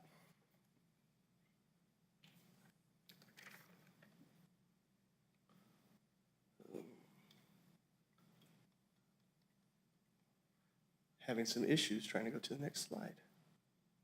Okay, there we go. Salem Tower improvements to cover additional requirements to enable future revenue tenants. That's around $167,000. Well, $139,000 also for Tough Book replacement. So that's to replace DASO and purchase ACO Tough Books. $75,500 to implement workday features to support the scheduling requirements of the detention center. And then to summarize the 5 remaining items, it's Microsoft licensing, Action 1 license, which is to support for security patches and other updates, security audit software, website migration, and Vantage Circle, which is employee recognition program. Moving on to utilities. So we're requesting $250,000 to cover anticipated costs related to the recent emergency we had out in Vado. You also approved an agenda item today for that contract. Vector control insecticides. So we're requesting $40,000 to purchase additional insecticides as the weather warms up. The peak mosquito season required an elevated level of spraying compared to prior years, so it costs us a little bit more to start the fiscal year. Moving on to legal department, we're requesting $100,000 for professional services to cover new and current contract costs for FY25. The department has fully obligated their professional services budget, so this is a need. There's also $7,000 to purchase new office furniture for the county attorney's office. And within county manager's office, the board approved at the January 14th meeting a grant to Las Cruces Public Schools to assist in rebuilding Elks Drive right there in front of Columbia Elementary School. We're working on flood control, and so this is to help them rebuild that road. We also have $30,000 adjustment to cover operating costs related to 2 positions at DASO.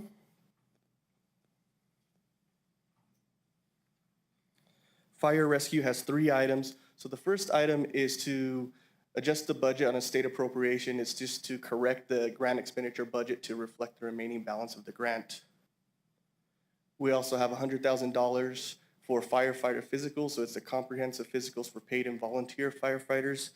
The original budget that was established was used to cover costs related to the onboarding of new positions that were approved during this fiscal year. And the fire excise tax, this is a $0 net adjustment. What it is the department has or will exceed their IBR thresholds for this budget. So what they're doing is moving budget between line items, and the total is around $926,000. Health fund, we have a $231,000 adjustment for a New Point contract. This contract is for the consultation services related to MMC. This was also approved in November. Another health fund item is contractual services, so it's $62,560 for housing services and an increase in services for Community of Hope, $15,000 for library planning, and around $5,000 for Safe Haven Baby Box. And our last item is an $891,000 adjustment to cover CTC operational costs for the remainder of the fiscal year. We want to make sure there's sufficient budget to cover operations and there not being any hiccup in operations. And I know I went through that pretty quickly, but here's the summary: a total increase of $4.3 million for our revenues and expenditures of $3.65. So with that, I stand for any questions. Thank you, sir, for that expedient presentation. We welcome it today. Commissioners, any comments, questions, concerns, excitement? I am so excited to see the baby boxes in the budget this year. I am over the moon, so thank you so much. It is also the least cost item in the budget revision, which I also want to point out is making me very excited. The smallest budget with the biggest return. So I am over the moon and has totally changed my outlook for the rest of the day. Commissioners, anything else? You cannot beat my excitement, but you can try. No, not in the budget. Any other commissioner comment? Any public comment? No one wants to talk about my baby boxes. Okay, cool.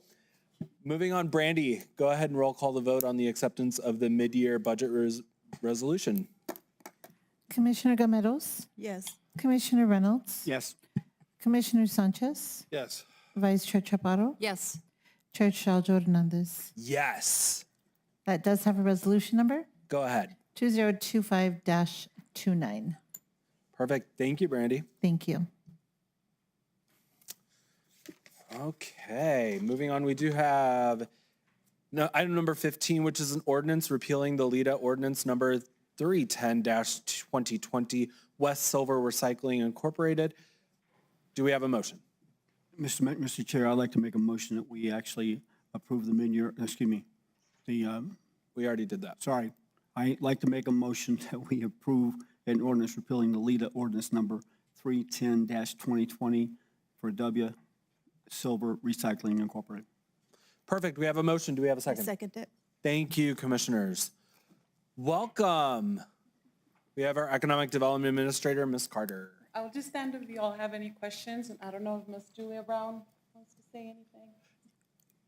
Actually, and Julia, I think that you'll come on up first. I think you'll answer the questions that we have, but I think it'd be really great because this is the first time that I'm ever seeing oh, yes, ma'am, you may sign the book. Oh, look at you. Thank you. We only grill it in 20 times a meeting. But if you can please, this is my first time that I've seen us repealing a LITA ordinance. So if you can kind of go over what mechanism this is, how it fits in, because this is the first one I've ever seen. So I'm learning today. Mr. Chair, members of the commission, good afternoon. I think my excitement about this, Mr. Chair, may equal your excitement about the baby box. You see this in one of two instances.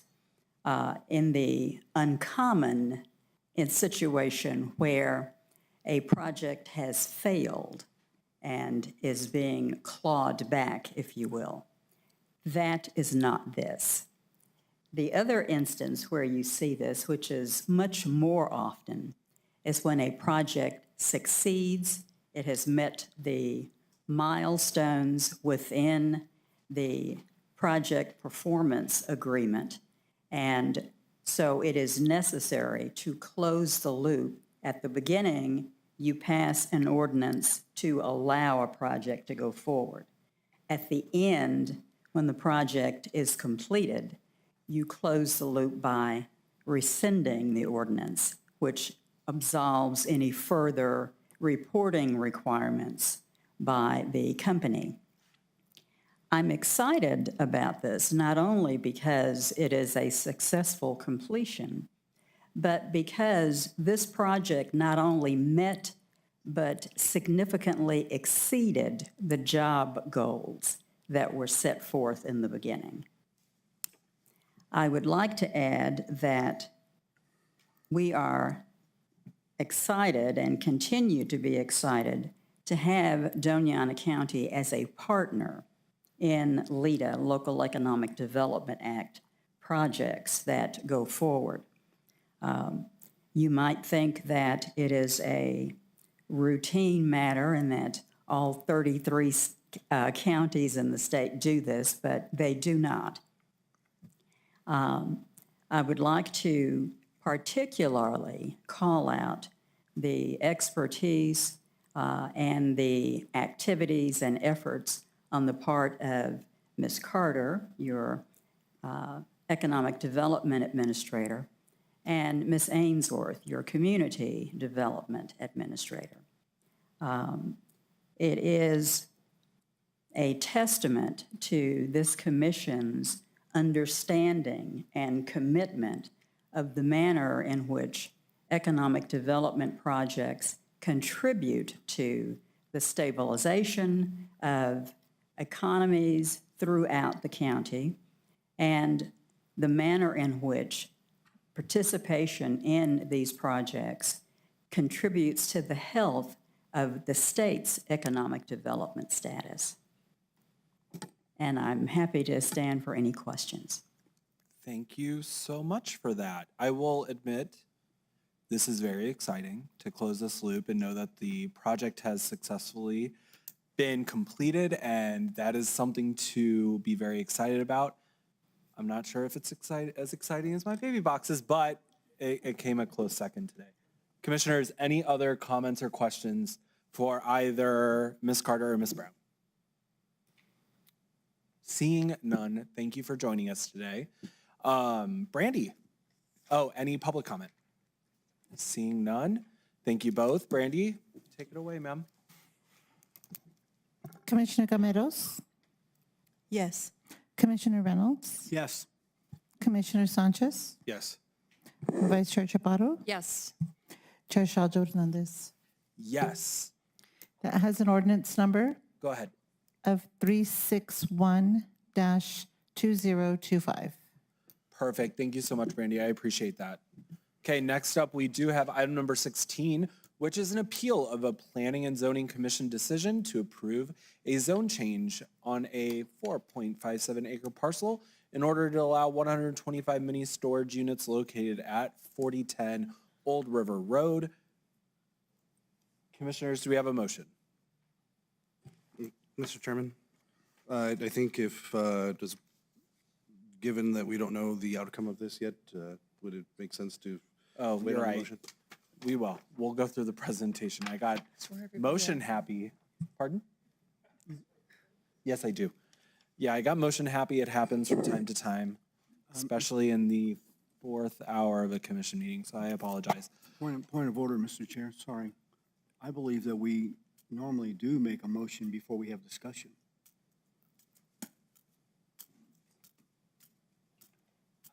Pardon? New lawyer, new outcomes. Mr. Chair, if I may, Stephen Lopez, Assistant County Manager. I believe normally the process is to have a presentation after appropriate people are this is a sworn hearing, in, right?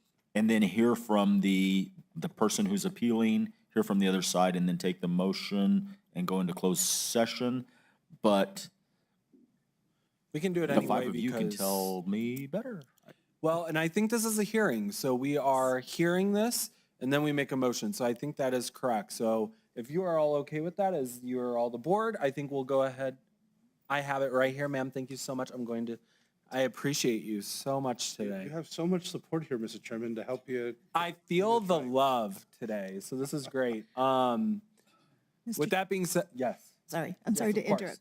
I was just wondering, since it is a hearing, I know the individuals need to be sworn in. Correct. But, so staff that's also presenting needs to be sworn in as well? That is correct. That's just a question of mine. Okay, thank you. Yes, ma'am. We're going to get to that here in a minute because I have a wonderful cheat sheet for swearing people in. So with that being said, Ms. Amesworth, welcome and thank you for joining us. If you'll please raise your right hand. Do you promise to tell the whole truth in your comments on this matter today? I do. Thank you. Thank you, Mr. Chair. I didn't know we were going to have so much fun today. Say it with a smile. Hey, I am here to present an application for rezoning. The appellant is Jerry Scribner, one of the area residents. The owner applicant is Gabriel Garcia, represented by Paul Pompeo. The location is 4010 Old River Road. The current zoning is D2L. The request on December 12th, 2024, the P&Z heard this case and approved a rezoning from D2L to I1, light industrial zoning, in order to allow the mini storage units. The appellant is requesting that the BOCC review this application and overturn the decision of the P&Z based on mistakes, omissions, and assumptions. This is a subject property. It might look familiar. This case has been before you previously. And this is here next to existing residential development. You can see here on the aerial, there's quite a bit of established development in the area. There is a school here. And then in this sliver right here, there are existing residences. There's also quite a bit of farmland out in that area. On the zoning map, you can see that there is a distinct area, zone D2L here, that is completely intact, and there are boundaries that surround this area, effectively keeping out any other zoning. There are diverse zonings in the area, but there is a clear boundary here where the D2L remains intact and is an isolated area of residential development. This is a closer view of that property. Just some history on the area. This property was zoned residential back in the ETZ in 2017 after the UDC was adopted. It was given the D2L zoning, which is comparable to what it had been zoned previously. It's 4.57 acres. The existing use of the property is agricultural. There is water and wastewater. Water is available, but wastewater would be handled through septic. So the applicant is requesting that the zone change to I2, or to I1, is requesting the rezoning to I1. This is their site plan, or proposed site plan.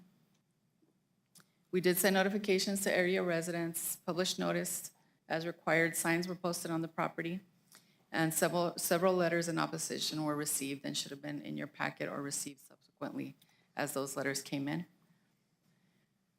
So in this particular case, because 20% or more of the area property owners within 100 feet have submitted a written opposition to this application, the BOCC would approve this application with a 2/3 vote. So that means a supermajority. In order for this application to be approved, there needs to be 4 votes in favor. So just to be clear before we get to that part, it does require the supermajority vote in order to pass. So this is the area within 100 feet of that subject property. 14 letters in opposition were received. Just some more photographs of the property with the signs posted. The area of notification was just a little bit larger than that 100 feet that triggers the supermajority vote. I'm just flipping through these photos of the subject property. This is a view of Old River Road and Carver Road. This is Turtle Creek Avenue and Carver Road. And just surrounding area, you can see some other types of uses across the street. The elementary school that is nearby. Applicable policies, of course, the UDC, notice requirements, and the process for zone change and appeals. So staff is recommending that the BOCC, acting as the Board of Appeals, reverse the decision of the P&Z, thereby denying the zone change. So pursuant to the UDC appeals may be approved, you may approve or reverse a decision of P&Z, or you can make modifications. And with that, I will stand for questions. We also have the applicant and, of course, the appellant here who may wish to speak. Wonderful. Commissioner, any questions for Ms. Amesworth at this time? Okay. Should we bring in the appellant first? Ms. Amesworth, thoughts? I think so. Yes. Is the appellant here? Welcome. If you can come up to the dais for me, or up to the podium, I apologize. I'm a little hard of hearing, so I apologize. Of course, sir. If you can please state your name for the record. Yes. My name is Jerry Scribner. I live at 3907 Shady Brook Court. Wonderful, Las sir. Cruces, which is one of the houses adjacent to this property. If you can please raise your right hand, sir. Okay, do you promise to tell the whole truth in your comments on this matter today? I do. Thank you, sir. Continue. Okay. I'd like to ask that the zoning map, the one with all the yellow. Perfect. put She'll back get that up right again. now for you, sir.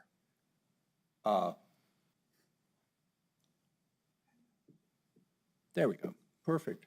Thank you for the excellent presentation by the Planning Department. As you know, New Mexico law prohibits spot zoning, so does this county. And the whole purpose of zoning is to provide for orderly development so people can kind of count on their neighborhood staying about the way it is unless there's some extraordinary or necessary reason to change it. Spot zoning has been defined as when you take an area like this and wrench out one parcel and change the zoning on it. And the only benefit is not to the community. The only benefit is to the developer who can get maybe more money for the project. That's the situation here.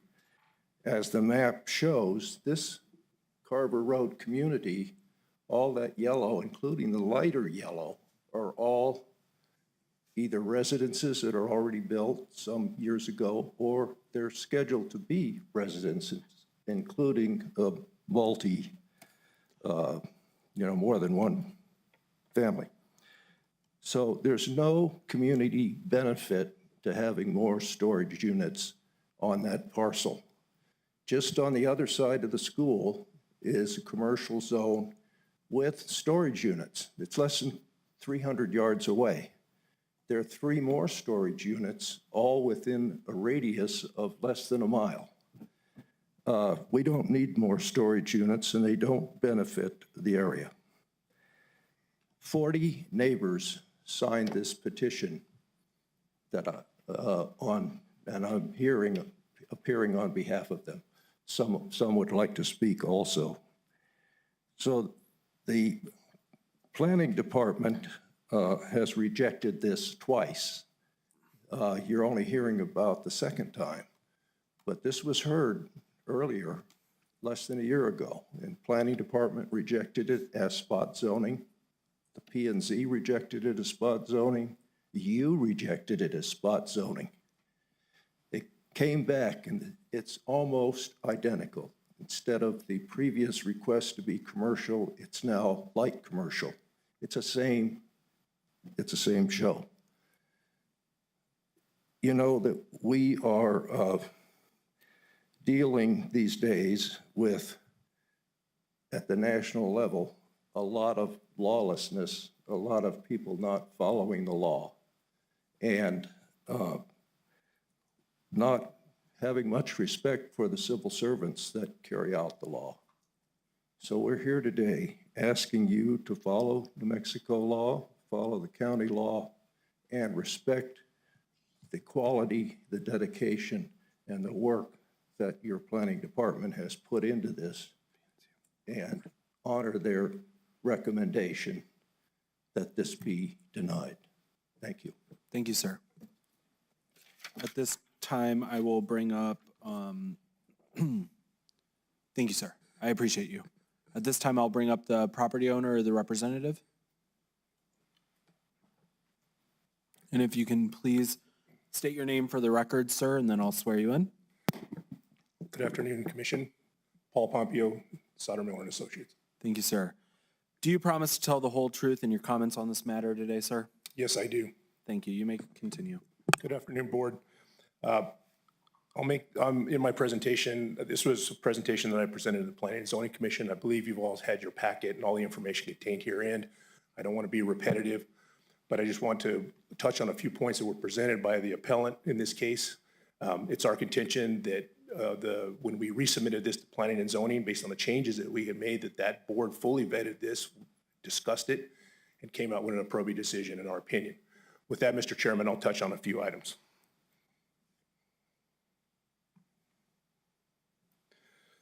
First of all, under the zoning that it was allowed, they talk about being, contiguous with the neighborhood. Zoning out here allows 6,000 square foot lots. There's a sewer connection right at the end of Turtle Creek Way, because I designed that subdivision. That's Rios Encantados Phase 5. And so there is wastewater available for this property. So just for the commission to understand what the property could be developed into, it could be developed into 6,000 square foot lots under the current zoning designation. Was mentioned in the appellant's application about large trucks being utilized for this facility. It is a mini storage unit area. You can see by the site plan it's for smaller base trucks and things of that nature. We also submitted traffic impact generations of traffic that are going in and out of the facility. Those were quite low. That is also in your packet by the ITE charts. So it is our assertion that this is not a large truck generating type facility. There was also mention about crime and what the facility would look like. That's come up several times in the meetings. We want to be clear, the photographs before you, commissioners, this is what was noted and this is not what we're going to build. Facilities such as this one, which is located on Sonoma Ranch Boulevard, it's nicely constructed with landscaping, rock walls, wrought iron, and nice architecture. That's what we're planning on doing. This is another facility of the same type. It's located on Rinconado Boulevard here in Las Cruces. Same concept. This is the concept that my client wants to construct on the property. The last notion, Mr. Chairman, I'd like to get into is this notion of spot zoning. When we came before you the first time, we had requested that the property be changed to C2. That was the minimum zoning designation that would allow for mini storage. Looking at the zoning map, that C2 would have sat there in an island surrounded by zoning that was not C2. So appropriately, that was called out as spot zoning. In this case, if you look at the zoning map, and could I ask that the zoning map be brought up, please?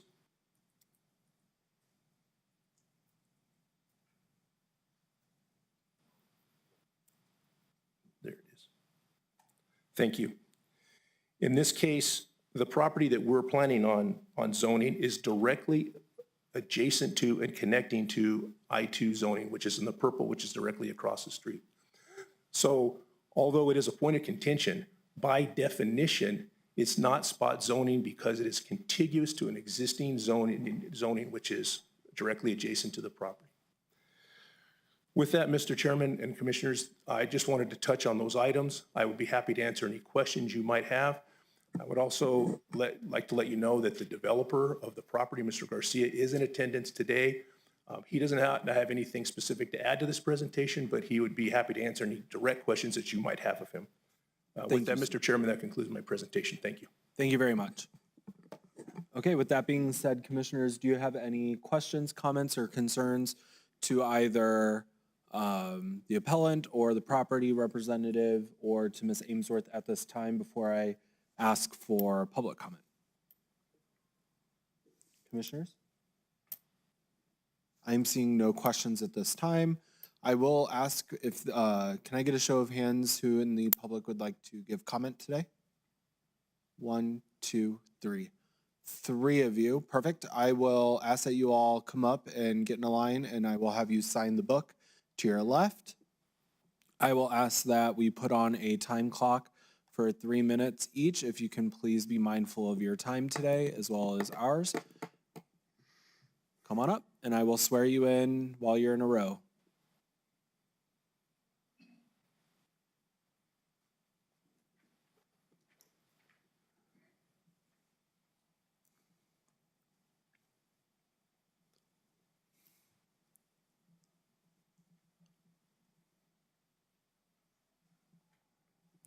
Just letting everyone sign in really quickly.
Okay, I have the 3 gentlemen that are going to speak today. If you'll all 3 please raise your right hand.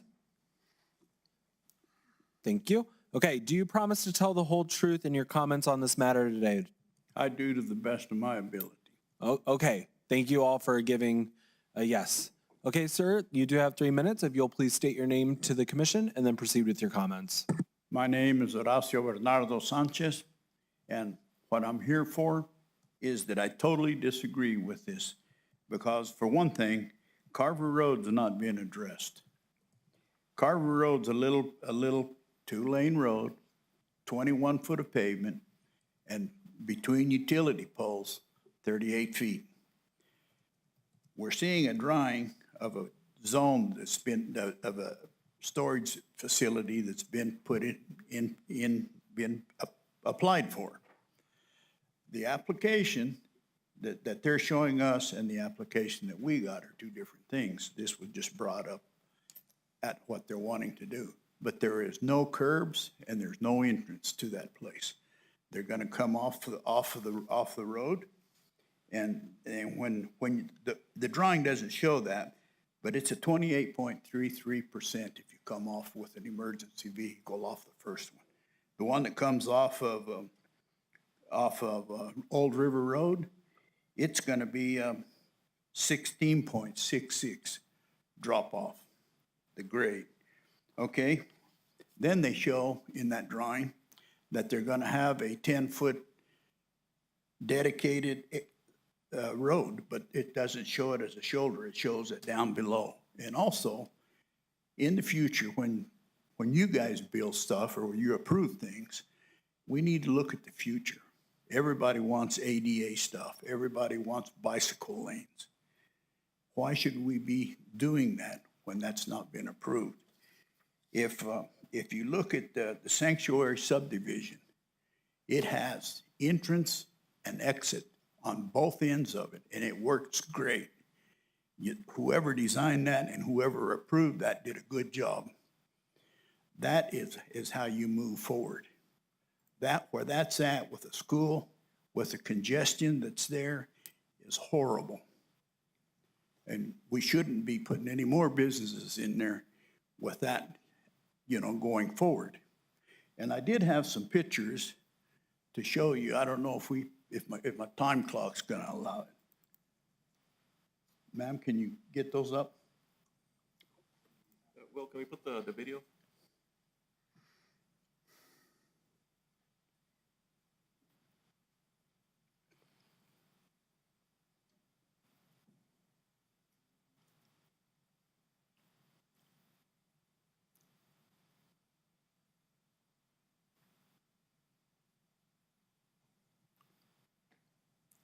That congestion is horrible. 2 hours in the morning, 2 hours in the evening.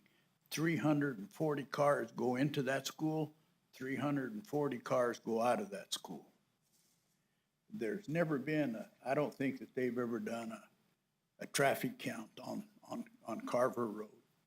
That road is has only 21 foot of pavement. The teachers, the employees, and a lot of people are parking in the street. They're taking kids, little kids, from the little nursery down there, and they drop them off in the street. The kids are in the street, and then they take them into the school grounds. That has to be improved. And adding any more businesses to that or anything, regardless of how many people there's going to be supposedly in there, it's not right. It has no exit. It's going to stop traffic. A fire truck can't even turn in there. I don't think an auto turn's even been run in there. So there's a lot of things wrong.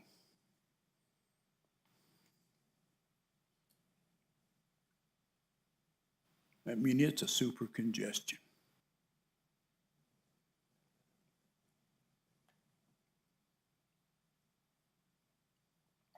It only takes 423 cars, I think, to make a mile, bumper to bumper.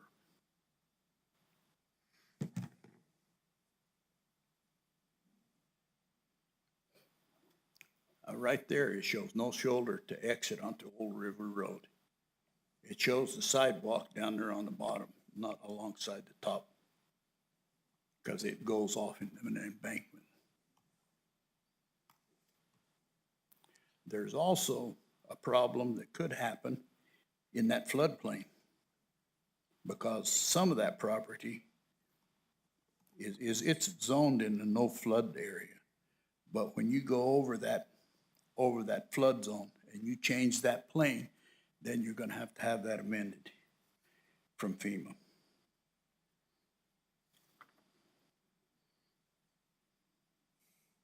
So, thank you for your comments today, sir. Okay. Does anyone else have another presentation, or is it just public comment? Come on up, sir.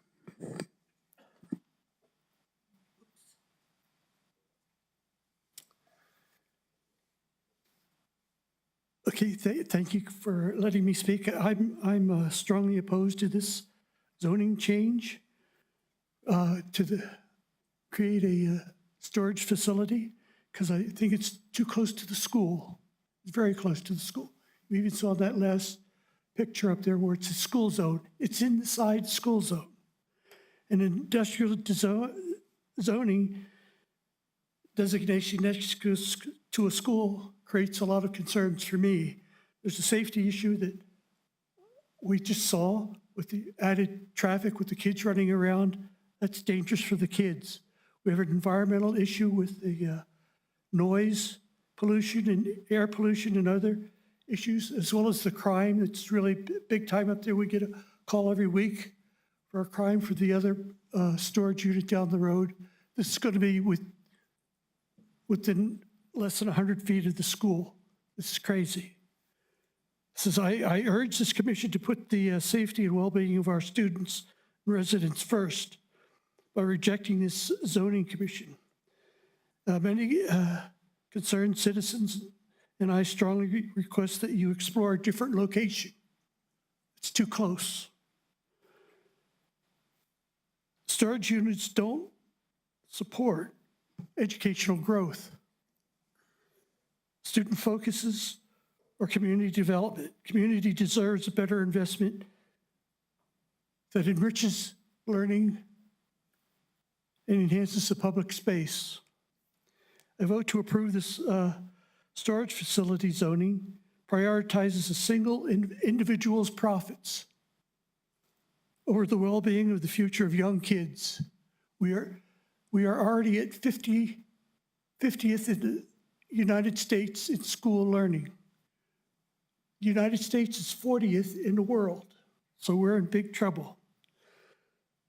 So to me, protecting our kids is more important than a financial gain. So, thank you. Thank you, sir. And can you state your name for the record? Oh, Charles Reminter. Thank you, Charles.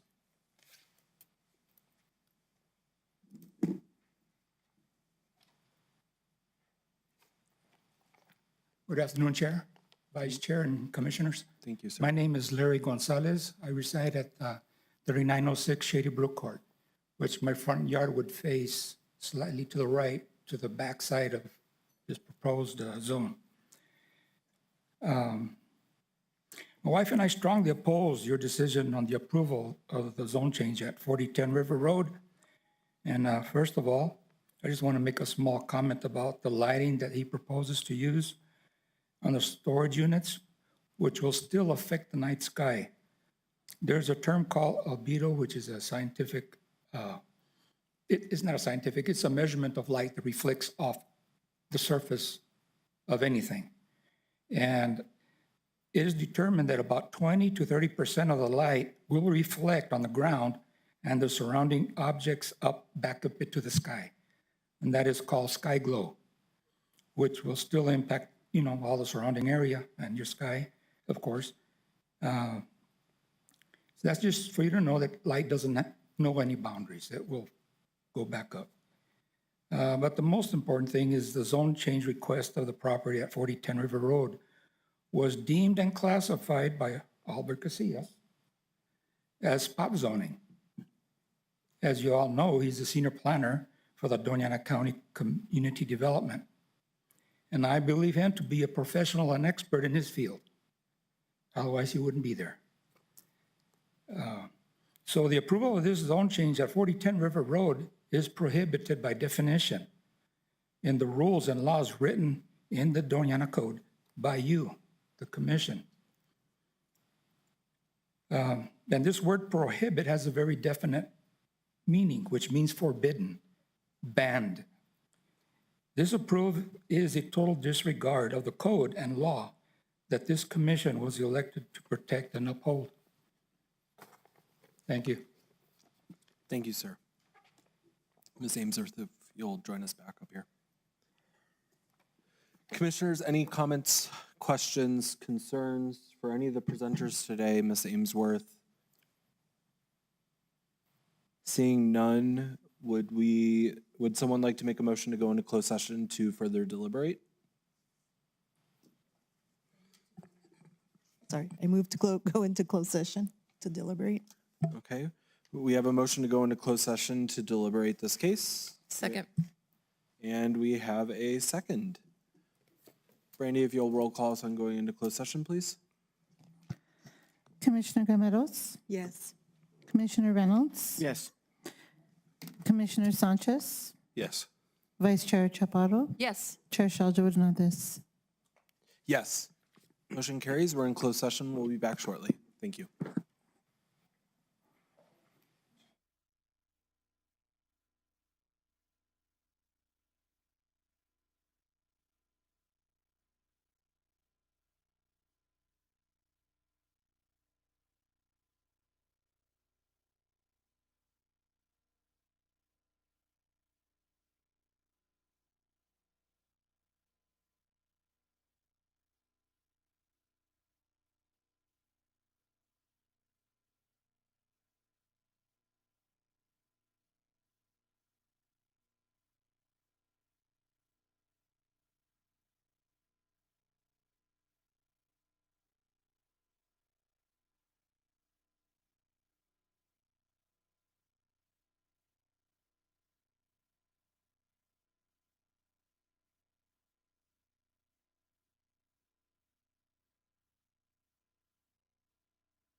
Okay, the time is 1:12 and we are back from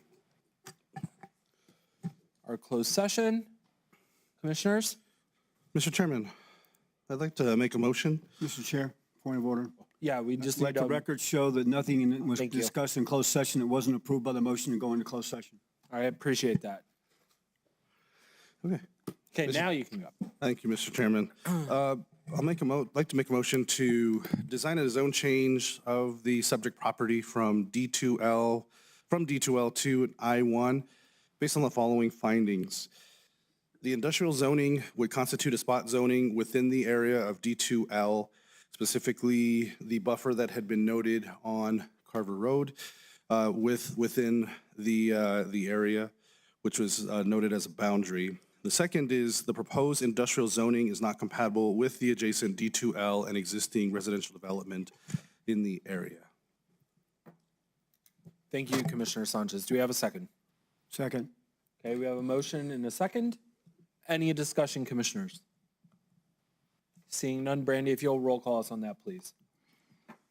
Commissioner Gameros, Yes, to deny. Commissioner Reynolds, Yes. Commissioner Sanchez, Yes. Vice Chair Chaparro, Yes. Chair Shaldo Hernandez. Yes, that motion does carry. Thank you. Okay. Next up is commissioner input / follow-up, and I do just want to add that we did not have a closed session little agenda item on this, but I do want to make the statement that in regards to our February 17th closed session meeting, nothing was discussed in that closed session other than the items that were discussed in that closed session agenda that put us into that closed session. So I just wanted to make sure that we put that on the agenda and in the minutes for approval next meeting is that closed session statement. Any other commissioner comments? Okay, I do not have any other follow-up comments. Any correspondence, Brandy? Yes, Dean M. Rick versus Alfred Sanchez and Kim Stewart. Jason Rivera versus Doña County. Brian Johnston versus Doña County and Board of County Commissioners. Board of County Commissioner of Doña County. Thank you so much. Okay, the time is 1:15, and I'm going to go ahead and call this meeting adjourned. Thank you, everyone.